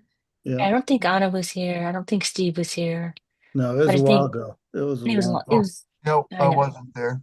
Yeah, it was Walk by. I mean, you could drive by and you could see the lot. So you can see it. But, yeah. but it is a vernal pond, so you can keep that in mind. Okay, so we had section 13. Um a water conditioner system on Indian Trail. I'm Yep. assuming that went well. Hmm? I'm assuming that went well. Yes. Yes. Okay. Yes. And then we have our tool of enforcement um from that we've been monitoring. So we have Liberty Street Mm, and Twin Bridges. So we can take Liberty Street first. why they're And not let's see. trying to promote Todd as panelist. Okay.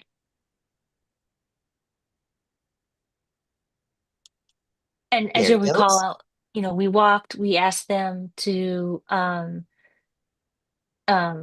there was a letter sent asking them to remove the stockpiles wood chips and to delineate the site and then have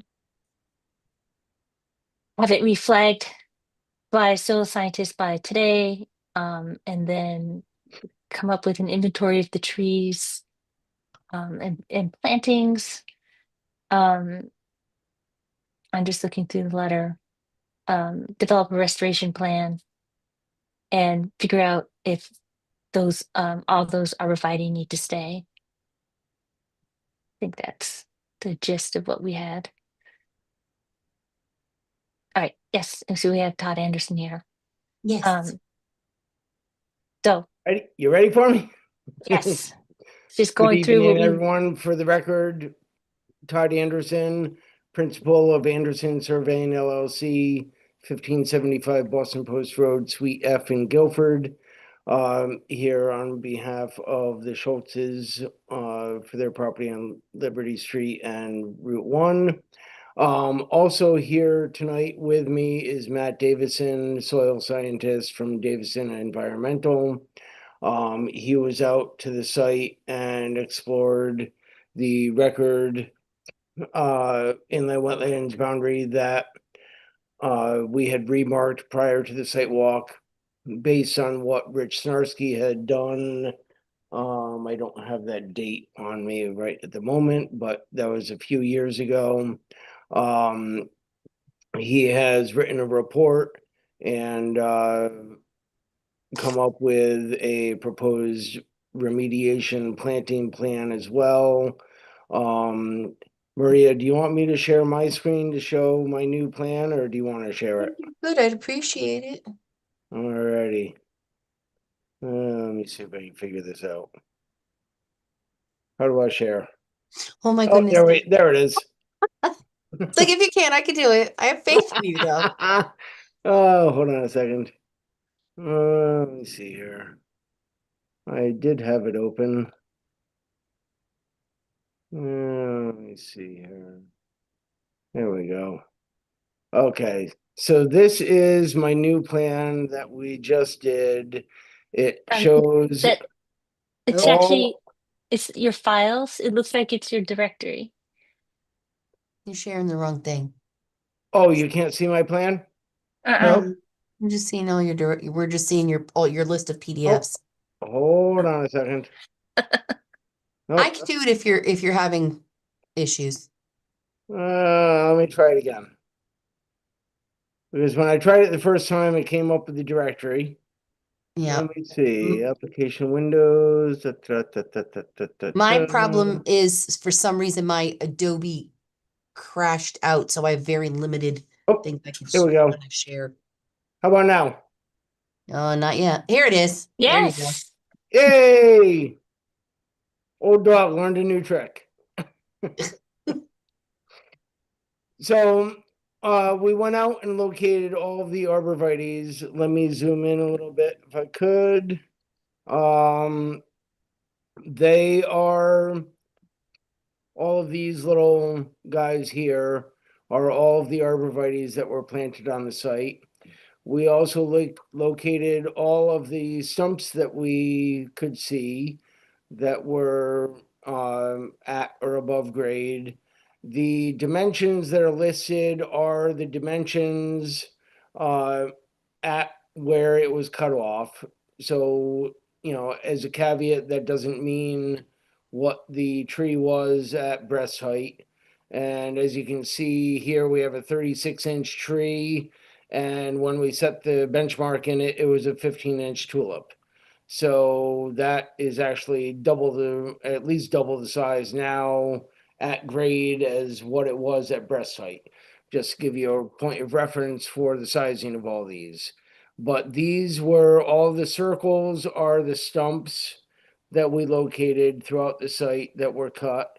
And all of these kind of like pine tree looking things, those are all the arborvitaes that were planted throughout the site. Some outside of the wetlands, a majority of them in the wetlands. We located the best we could the edge of the brush removal.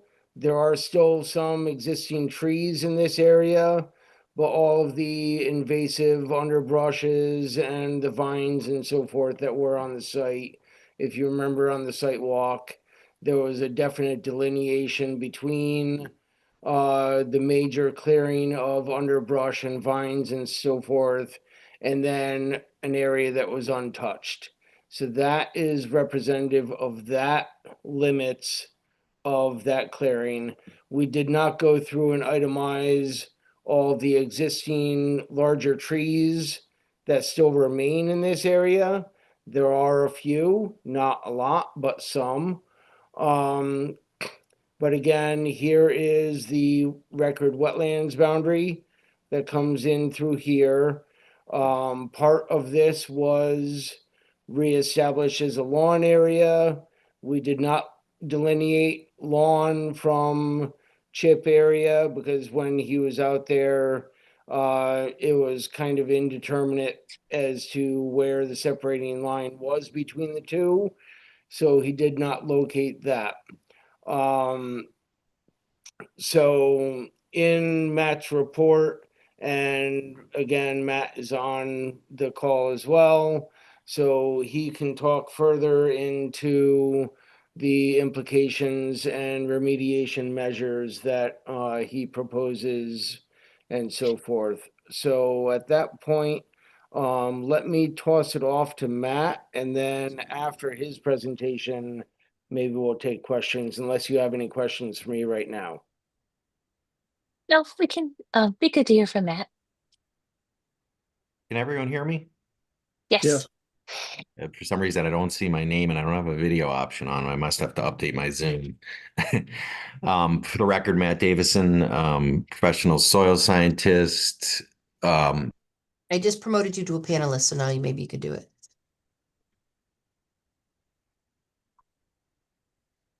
Oh, no, I lost him. There he is. You almost demoted him. Now I'm a panelist. So for the record, Matt Davison, Davison Environmental. I live in Guilford, Connecticut. Professional wetland scientist, professional soil scientist, certified professional in erosion and sediment control, certified forester. As Todd mentioned, I initially went out to the site to look at the originally flagged wetland boundary. Todd's people had staked it for me so I could see the original flag locations, which was very helpful. especially given the fact that there was, the disturbance up along the wetland boundary or that side of the wetland. Generally, what I found is that obviously there's vegetation removal within the wetland area. And I found generally very shallow fill within the wetland where you see the lawn. If you're out there, the fill was in almost all circumstances less than 6 inches. In most places, it was really shallow. So I was able to see the original soil profile. I agreed with the wetland boundary. In some places, I thought it was a bit high. For example, over near the well. But given the fact that there was some fill brought in, I wasn't comfortable sort of changing it. I think it was very close. The remainder of the areas were pretty spot on. It's a deceiving area when you go out there and look at it. It seems like the wetland boundary might be high, but when you dig holes, the soils are actually wetter than what it looked like on the surface. The wetland itself is at its lowest along Route 1. Along Route 1, there is a area that was ponded at the time of the inspection. It does look like it's seasonally flooded. It's a small area. It's right up against the road. Could it be a vernal pool? Possibly. I would say that there's a good chance it dries out early in the late spring to summer. It's also right up against Route 1, so the habitat quality would be marginal if it was a vernal pool. But I obviously it's not the right time to do that kind of survey. I was asked to do a mitigation plan for this area, and one of the things we discussed was it worthwhile removing the fill and lawn area and the arborvitaes? And in my opinion, it's not. The fill is so shallow, I don't think it's really affecting the wetland. Everything is stable as well, so I don't think it makes much sense to open that area back up. And the arborvitaes, despite the fact that they're not native, aren't really harming anything. They're there, they're stable. So what I was proposing in my my letter report I submitted just today, so many of you probably haven't seen it. I do provide a planting schedule in there for this area with quantities and species. We didn't plot the locations. And then I also provided for some monitoring. And what I was proposing is primarily overstory plantings, just to reestablish an overstory there. I did look at old aerials. It was difficult to see how forested this area was. It looked like there's probably sporadic trees in the areas that were cut. Todd has the stump surveyed. It's difficult to tell how heavily wooded it actually was. But I was proposing in my letter 20 trees, 10 or 10 red maple and 10 black gum or tupelo. And then for shrubs, I was proposing 3 shrub species, serviceberry, which would be a taller growing shrub, 5, and then 20 sweet pepper bush, which is pretty common along the shoreline in this area, and then some 20 winterberry as well. And then I proposed in my letter monitoring, and the monitoring is essentially to make sure that native vegetation is reestablished in this area. It would be over a period of 3 years. The success standards are standard 1 is at least 80% of the surface area of the mitigation area shall be established within indigenous species within 1 growing season and maintained as such for the remainder of the area, and then or the remainder of the 3 years. And then standard 2 is that the mitigation area is properly stabilized, which it is now, so I don't suspect that will be an issue.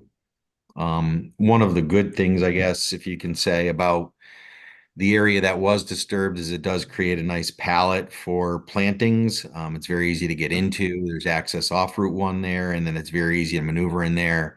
There are portions of this wetland where there's pretty dense shrub growth, especially along Route 1. A lot of it's multiflora rose.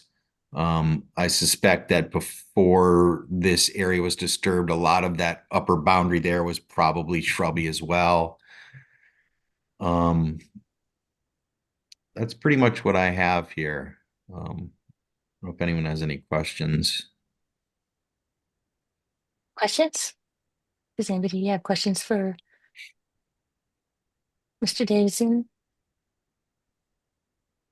I know you haven't had time to plot the plantings, but generally, where do you expect them, or where are you going to recommend that they be? Within that disturbed area, basically,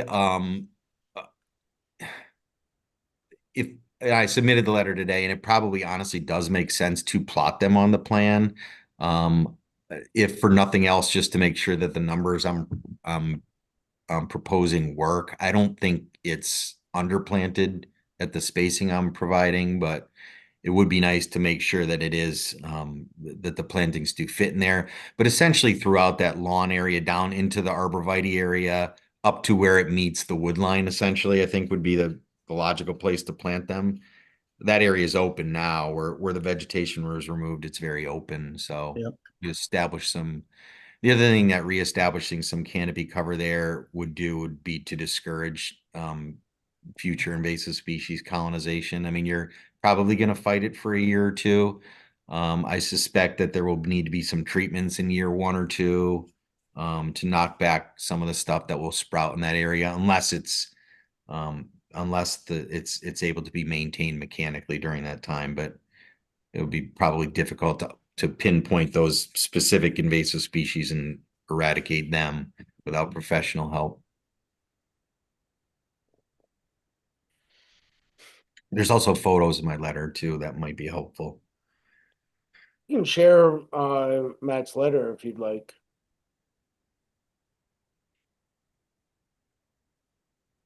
Um, No, well, go ahead. I said that I have it on my other screen, so I've been looking at it, but Same. Yeah, it shows the photo 2 shows that area that's inundated. Again, it's a small area. It's right up against the road. And then photos 3 and 4 are good vantage points of sort of the majority of what was reworked. You can see it's clearly lawn. And then, for example, in photo 3, you can see the wetland stake on the left-hand side of the photo. That was the upper extent of the wetland. I'm trying to find it. Oh, hold Oh, on. you know what? I didn't download it onto my computer. I That's just have okay. it in an email. Yeah, Are you we have sure? it. Because We I have have it. it. I could do it if you need it. You just say if you, let's see. So when do you expect the plantings to be done? Probably late spring, is that? I think so, yeah. That's just along Route 1 where it's most dense. That's the inundated area there, right up against Route 1. And then these are the areas that were mostly disturbed.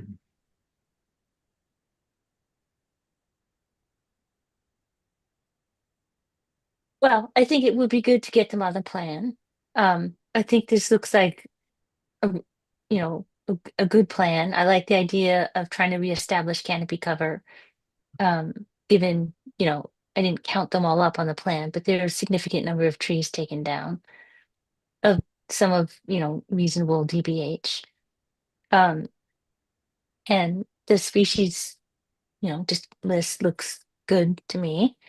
Um, Are there other comments from the agency? So for our next step here is to kind of move this enforcement forward. And if we're happy with, what's been presented tonight, we can um move this forward so that when the growing season comes, they can get this all planted and implemented and be year one this year.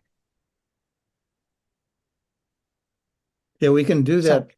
Well, next month we could see a plan with the trees located on, with the new plantings located on it. Would that be the logical next step? Yeah, you can do another, corrected, amended order to have the plantings added to the plan.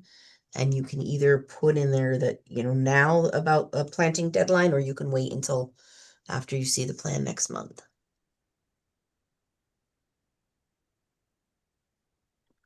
I don't think that would slow anything down, so I would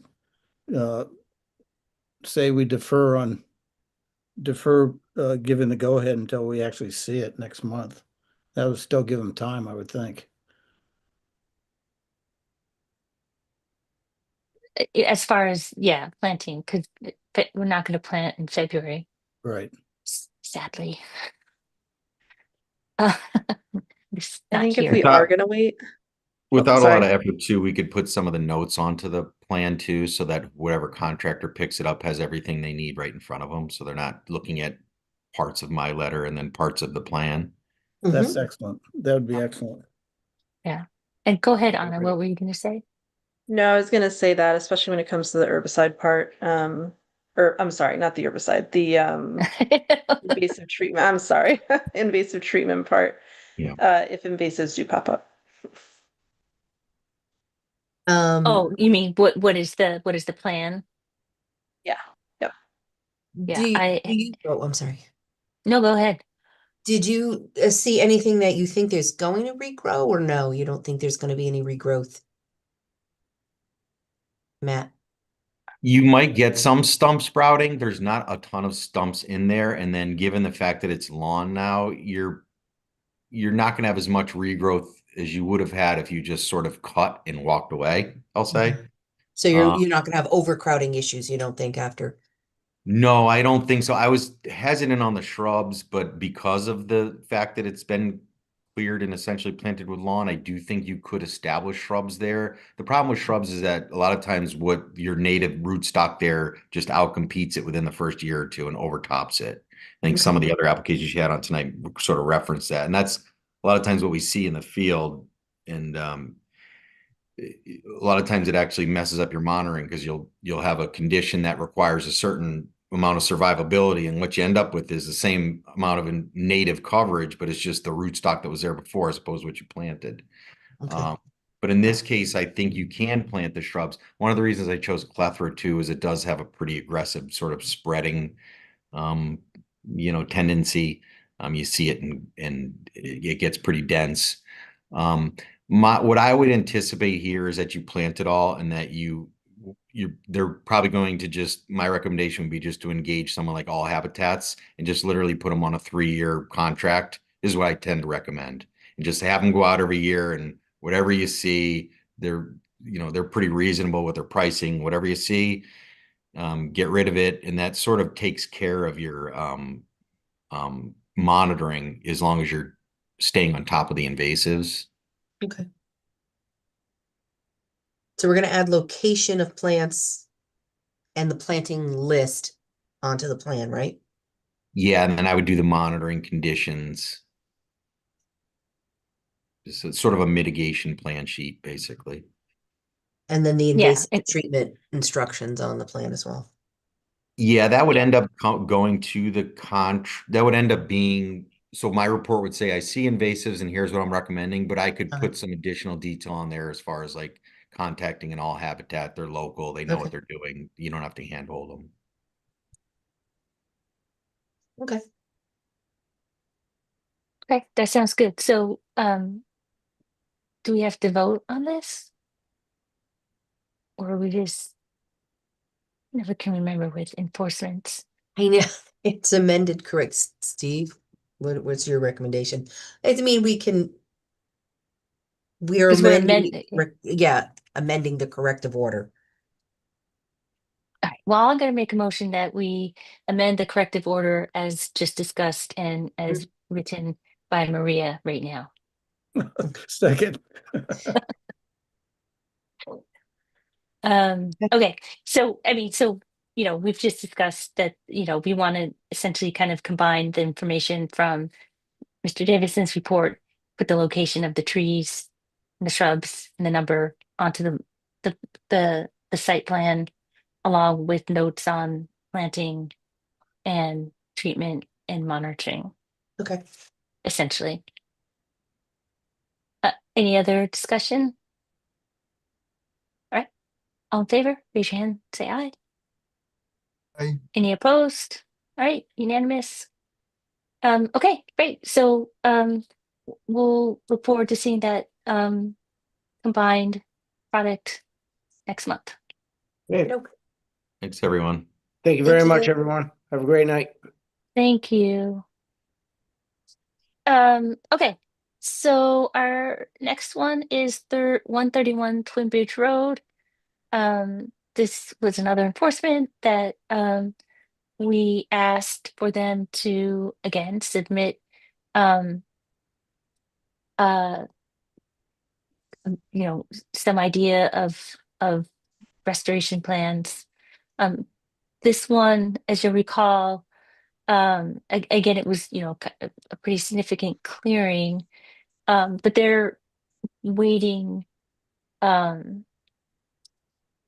to get septic approval. Is that right? Still?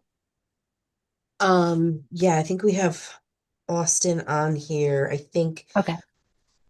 he did submit the a more revised plan, but the plan eventually is to build the home, but they haven't been able to apply for the regulated activity permit yet until they clear their, they get their septic approval.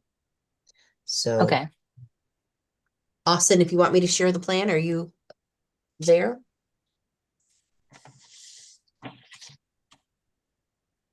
You? There he is. You there? Yeah. Yeah. Okay. Hi. Yes, yes, you can share it.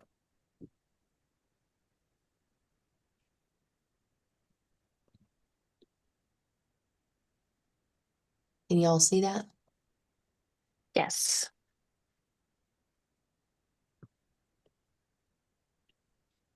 So let's see. Unfortunately, I cannot, again, my PDF version has failed me, so I can't really zoom. I don't know Okay. where it's coming through some kind of reader or something. But I could, Austin, do you have can you comment on this at all and what they've done? So, I had Rich Snarsky come out 1 week after our December 1st meeting, and he came up with a planting plan, which I gave to my engineer, Nafis and Young, and then this is what they came up with for the planting plan. And you can see the limitations of the lawn as well, highlighted in green. And then the septic, I believe, was approved December 29th. It was just Oh, approved. wow. Okay. So, yeah, Okay. so we're moving along slowly but surely, but we're getting there. And I'm trying to see for the planting. Yes, So I'm looking for the key. It's down here, planting list. I can pull it up to on my phone so I can read you if you can't see what they are. Like I can make it bigger if I'm not sharing it. So, if you can see I can't this, figure out how to, oh, wait. I think I figured out how to do it on here. okay. Yay! Oh, Oh, okay. You've got shadblow, Yep. dogwood, Flowering dogwood, maple, red maple, and gray gray birch. birch. So you don't have other um hmm, okay. So you've got mostly trees and a shrub? Yes, this is what Rich came up with as the vegetative buffer.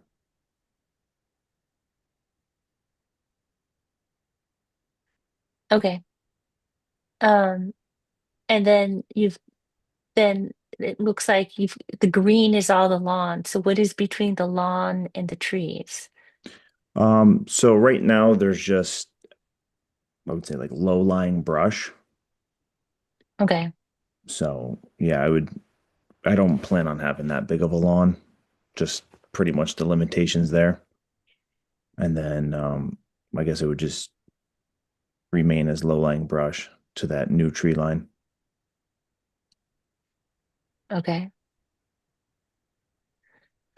Questions from agency members?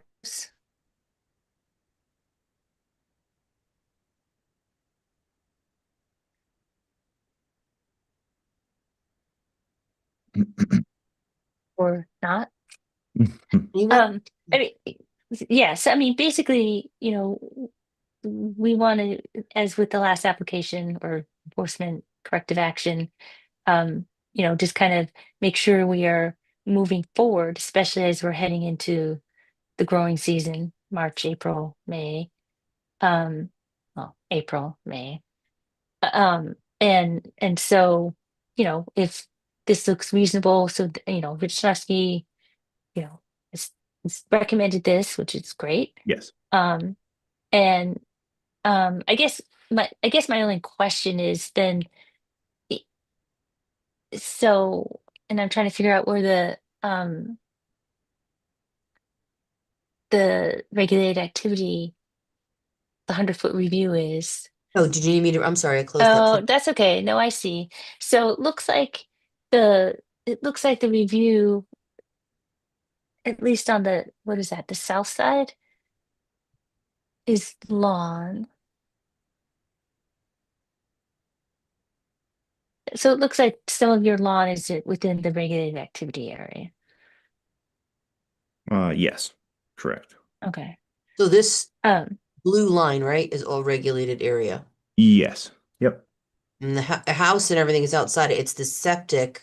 Yeah, it's a septic. When it Yeah. comes time for the application, it'll be the septic and it's gonna be the septic. Okay. yeah, mostly the septic plantings, the buffer Okay. and the lawn. Right. The Okay. driveway and the construction of the houses will be outside of it. Right. Okay.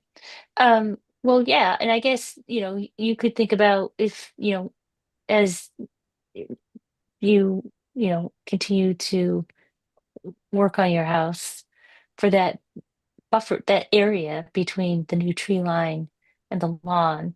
Yep. Sometimes people put in, split rail fence or something if you're really gonna leave it alone or Okay. whatever you choose to. I mean, that's just if you're not gonna have it as lawn and you're gonna have those plantings, you could just really, cordon it off a little. That would Right. be more of a Don't want hard them on. delineation instead of, as well as the buffer, even maybe just along one side. Right. I got you. Okay. Yeah, Yeah, that's fair enough. and then it keeps you where you know where your boundaries are and Yeah, everything. absolutely. Yeah, because the flags aren't going to last forever. So having that No, number of new no. trees would be good. Okay. Um, well, not hearing anything from anybody. I Well, will. there's I a couple will. of Okay, go ahead. conflicts in the planting plan. You've got you've got a dogwood called out in common name as gray birch when really you're looking for gray dogwood.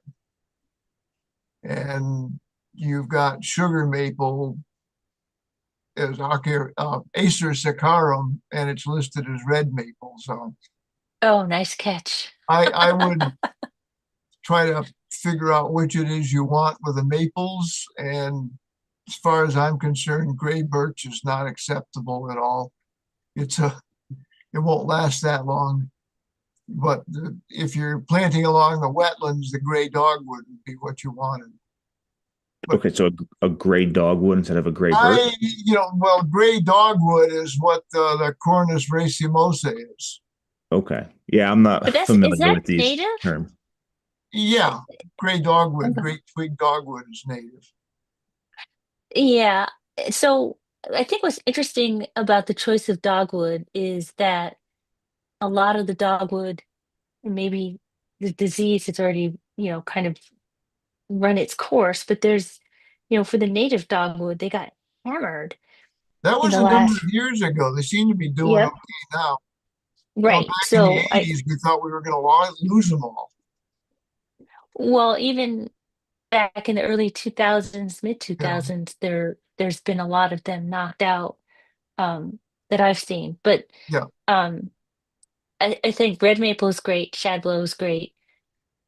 Um, but yes, those are the common name and the scientific name for the bottom two species don't match. They should be clear. Yeah, definitely be clarified if that's inconsistent. Okay. Yeah.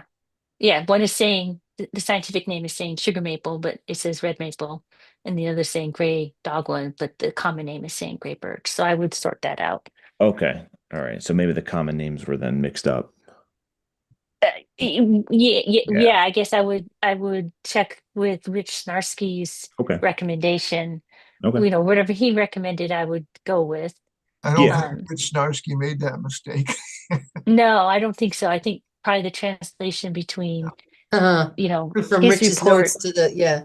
to the designers or engineers or whoever. That's probably what happened. Thanks, Steve. That was a great catch. I gotta do Um, something with my forestry degree. well, no, that's good. Okay. Well, does anybody besides me want to make a motion? All right, I'm gonna do it. You guys, I'm giving you I like can't, so 3 go ahead. seconds. Somebody has to. So I'm gonna move and make a motion that we approve this corrective action for 131 Twin Bridge Road, as you know, approve this planting plan,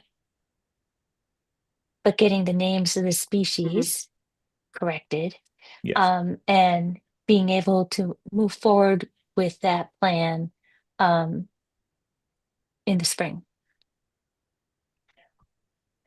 And I So you- guess, yeah, go ahead, Maria. You're gonna ask me about the date. Well, no, you want to we're up, okay, approve an Well, upholding. yeah, what do we, well, We're not amending anything anymore. We're accepting this plan. Okay. well, is that the right wording? Um, We can, however yeah. you want to word this is fine. And do you want to, Well, I can make a motion that we amend the corrective order to, implementing this planting plan. okay, How about Mhm. that? That's probably better language. okay. So we'll amend the corrective order to accept this planting plan with the correct plants listed. Okay. That's gonna be my motion. And is there a second? Second. Steve, yes. Okay, discussion.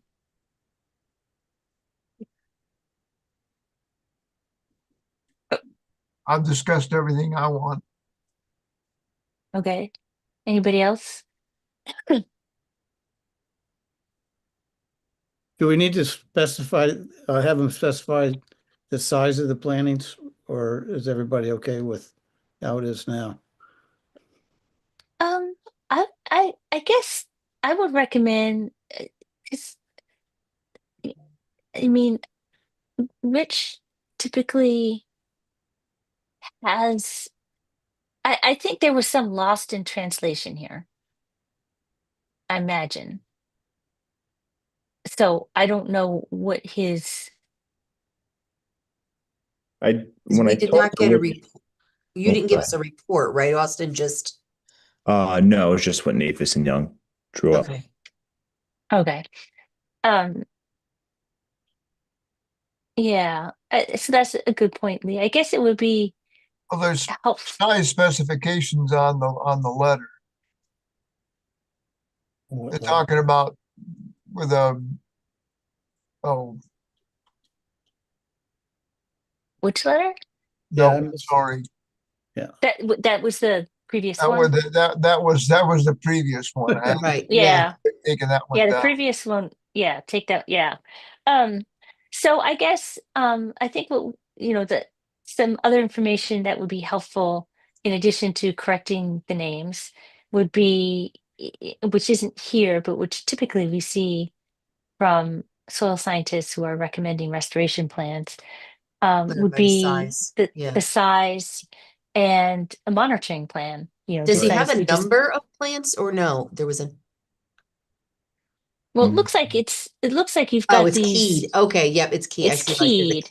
yeah, Yeah, so the key's there, but I think it would be, helpful to have the size, okay. um, and then a monitoring plan, just, one of these plans that these, kind of a 3 year, have these, have they established, do you have 80% survival after 3 years?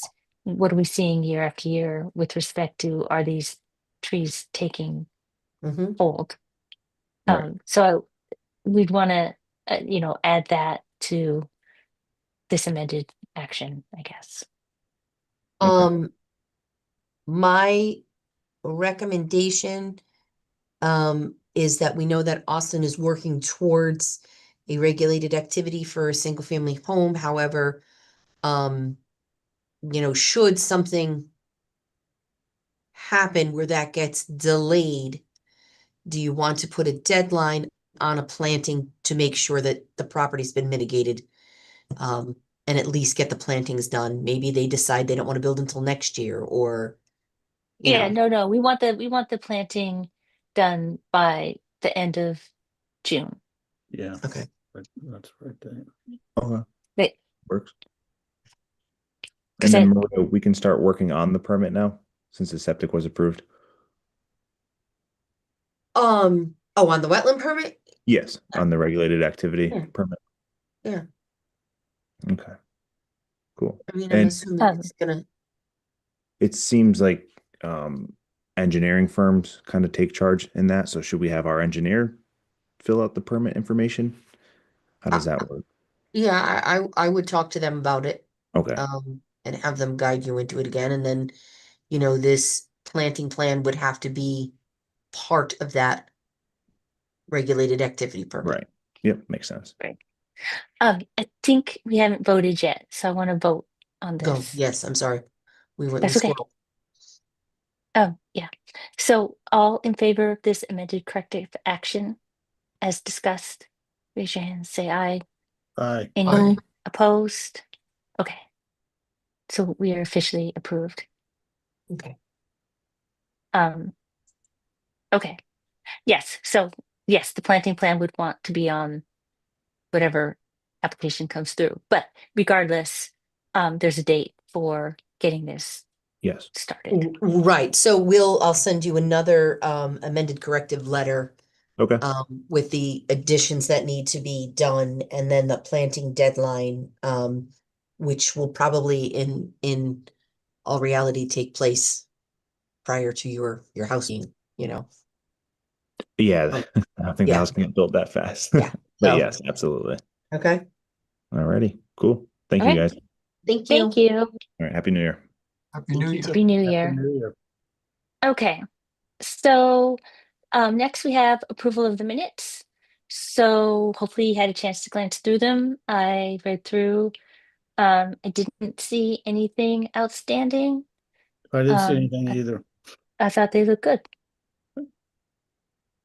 Okay. All in I move, favor? I move Oh, good. Yes. I move we approve the December 1st, 2025 meeting minutes. Second, All right. All in favor? Raise your hand. Say Aye. aye. aye. Okay. Approved. All right. Next we have correspondence. If you had a chance to look at it, this is an ongoing dialogue between neighbors. I did ask Maria about, if some of what Yes. was brought up, and it sounds like Maria's been out to the site. She's Yeah. been watching the planting. Go ahead, So Maria. this You was can- this was an old violation that has been at 144 Neck Road, a clearing violation that was probably like 3 years ago, and was mitigated and closed, and we received a correspondence concerned about it. And I just wanted to clarify that if you had read the correspondence, some of the items in the correspondence were, I'm not sure, but I want to clarify that the person stated that the plantings were not, that you recommended were not planted, and they were. A planting plan was initiated and approved or by Bob Russo submitted a planting plan, and I witnessed the plantings. So I'd gone out to the site. There was a number of trees that had to be planted, and I went out to the site because there was so many, and there was already some regrowth, that there was a concern of crowding, and we, made sure we got everything out there. And I've been out to the site numerous times, over the course of the construction of the home, and the same owner came back for a modification for a retaining wall, and then so I've seen the plants planted and witnessed the growth of some of the plants. So I just wanted to clarify that it was sent to the agency. We have to bring it to your attention. I don't know if you've read it or not read it or had any questions. Well, I just read it, Maria, so I kind of was half listening to what you just said. I apologize. But is the letter factually incorrect? Is that what you're Some of, saying? I can't say, I mean, I don't know where, well, there does state in the letter that the plantings, let me bring it up, something about like, it wasn't done. And I can attest to the fact that it was done. It says in there something about the plantings did not occur, and I was out there myself. I received a call from, like I said, the owner of, or the person who was, orchestrating the construction, and Mr. Russo, the morning of the plantings, Mr. Russo had concerns about the number that were going in and that he was running out of room to put them. So we went out there and, made sure that everything fit. I didn't want to reduce the number on my own. Right. So I know that they were planted. The fact that it says that they were not, to me it's not correct. I was out there and witnessed it myself. Okay. They also state that the plants are not taking, or there's not a survival rate, and I don't know how that can be proven without somebody entering this person's property, and they did not have permission to enter this private property. So I don't know. It says the monitoring, we're in here. The record contains monitoring reports dated April 24th, 2024 by A. Stevens, with a survey showing 32 surviving wetland plants. That again is not exactly correct. I believe what they're speaking to is a plan from Thomas A. Stevens and Associates that was date stamped April 24th, 2024, when they needed to add a retaining wall, which noted some of the existing plants on the property. That by no way was a report. I mean, that's Thomas A. Stevens. It's not a soil scientist. So Right. that's an engineering firm. That was not any type of report about survival rates, or that was for something entirely different, for a retaining wall that just happened to note the location of some of the closer plantings near the retaining wall. So I don't know where some of the stuff is maybe misunderstood. And again, it could be because whoever prepared this is not getting, was not in on the whole story, the whole process. And again, saying that the plants were not, I observed the plantings myself. I was there. I walked down into there with Right. Mr. Russo and moved plants around, and half of them were already in the ground when he had several that, he could not fit, and we'd found a place to put them. So, the 3-year monitoring is not up yet. His final, the 3 years of survival rate is up this spring or summer. Yeah. So I don't have I can't tell you what survived or not because it hasn't come yet. It's, the plantings took place in, June of 2023 or August of 2023 or something like that. So, Okay. in the summer of 2023. So they're due to find, they get that number. So when you get a letter like this, do you call them, or what do you normally Call do? whom? The people that wrote this I letter. did not reach out to the complainant. I did speak to the homeowner. I don't know if I Okay. really even have contact information. I was Um, just curious. yeah, they have the contact information. I guess I do, and I can, you know, it's again, they can't enforce me to enforce something. Right. So the ecological services that did their report, again, I don't know how accurate they could be. They didn't have permission to enter somebody's property, so I don't know how they can assess what's surviving or not. They have sent letters, and as Kay has said, this has been an ongoing, I don't want to say neighbor issue, but I remember it. Yeah, yeah. because I've just glanced at it. It sounds like they're not happy because they can see their neighbor now. Is the way the letter I kind know of they were not happy that the reads to me. size of the trees were reduced because I remember at one point I think like full 7 foot tall trees were Right. posed, and that's just, it was financially like unable, they'd have to crane them in, and Right, it was, right, right, right. so they I reduced the remember. size of them. Um, but the number, there was quite a few. Right, Yeah, there's also, a letter that you could see in there. I don't think anything ever became of it, but a letter that they wrote to their attorney. They tried to get an attorney involved. I don't get involved in any, neighbor disputes or civil good for matters. you. Um, I don't, it's not really our, purview. They did address it to you, and I had to let you know, and I just wanted to again, clarify some of the things in the letter were not, not necessarily 100% accurate by what Right, I right, know.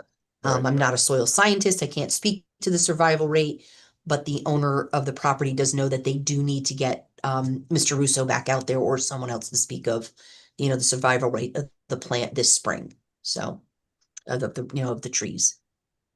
Is So the I know that Board of they want. Selectmen getting on? I'm sorry? Is the Board of Selectmen getting on you yet? No, Okay. for what? For having a gripey neighbor. No, you Okay. can't Yeah, really, nobody could really compel me No, to enforce. So yeah, I mean, yeah, and um, it sounds like the letter, I'm just speaking from experience. yeah, no, they, in all honesty, yes, they have reached out to the first selectman quite a few years ago Yeah, regarding this complaint. I think it was one of the things that started the bandwagon, for other things, but there's nothing, it was taken up with the proper agency. It was a violation in the wetlands. It was a corrective action was made. I was not the wetland officer at the time during the violation process and the corrective orders, but I happened to be the wetland officer when they actually did the plantings. So When that's how when it did kind you of. when did you sorry to interrupt, Maria. When did you say Russo's going to be out there for the He would have to 3 year go back cycle? out this spring. The 3 year survival rate would be up this spring for the Well, three, that's a time. growing seasons. Seems to me that'd be the time to deal with it because he could Yeah, basically. and then if nothing has survived, or less than 80% has survived, and the owner is aware that they do have to take care of it. They've also implemented, I think at the time, again, I don't, I'm only reading past history because I was not involved at the time. There was a Phragmites, remediation that they had to do that they've taken care of too. So that was done, and that should only help anything out there grow as well. But um, Okay. that's where we're at. I can contact the complainant and say, it's not time yet really to determine, and we. Yeah, have him. That seems to me it seems to me that it's important to contact them, but it sounds like, you know, we in the previous approvals, there was a methodology to make sure it happened and it worked. And Mhm. that's going to happen in the spring and just wait till Russo comes out and then we'll deal with it then. Right. That's If there's no survival rate, and if they're less than the 80%, then it'll be taken care of. yeah, I mean, what more do they want, right? yeah, So, well, that's what's in our purview. It's right, that's that's what we can deal with. right. Okay, so yeah, so I guess we'll wait to hear about the report Mhm. whenever it comes, and then we can address that then. Okay. Fun. Okay, remarks. Well, thank you all for your support in being the chair again this year. One of you are going to be very lucky next year. but we'll have fun this year, so this will be good. Any and Happy New Year. Any comments from you, Maria? No, we have no new receipts outside of the one Lantern Hill, so nothing else. I guess we'll hear Stone Road again next month and Yes. Lantern Hill. And so far, hopefully it stays a little quiet. Good. Yeah, that'd be great. There was Okay. one thing I noticed on the files on the computer, the wetlands report for 39 Liberty Street also showed up in 131 Twin Bridge. Yeah. Oh, really? Yes, I Yeah. saw that. That's Um, why I that's- was starting to talk about what was on the letter, and then I realized, wait a minute, this isn't the letter. so Kaya had, okay. So Kaya had mentioned to me that she didn't see, I didn't. I couldn't. I went back a little bit the ago document and got center. Yeah, so we have a new and got admin. Davison, but I didn't. But when I Yeah. went earlier in the day, the Davison one for Liberty Street wasn't there, but now it was. During the meeting, I went and looked and got it. Right, because I But added it. yeah. Oh, You okay. emailed me and said it wasn't there, so Right. I And I said it added wasn't it. there. Yeah. So I found that, and then but Steve, you're right, because I downloaded the And what was that one? Twin Bridge? What was in Twin Bridge? the Davison report Yeah, for Boston 39 Post Road. Liberty. Oh, for Okay, Liberty. so Yeah. she put it in the wrong file. Okay, Yeah. okay. Fixable. Yep, Yeah, but that's why, because I was clicking, I was like, wait, I just read this for different application. right. So So she put the Off and then planting plan. Realized this ain't Okay. it. All right, I see what happened. Yeah, we we Yeah. have a new admin, so we're trying to Yeah, no that's big okay. independent. Okay, great. Thank you for letting me know that because I'll have her. I'm actually not going to remove it. I'll make her look and show her where it was and have her remove it. Okay.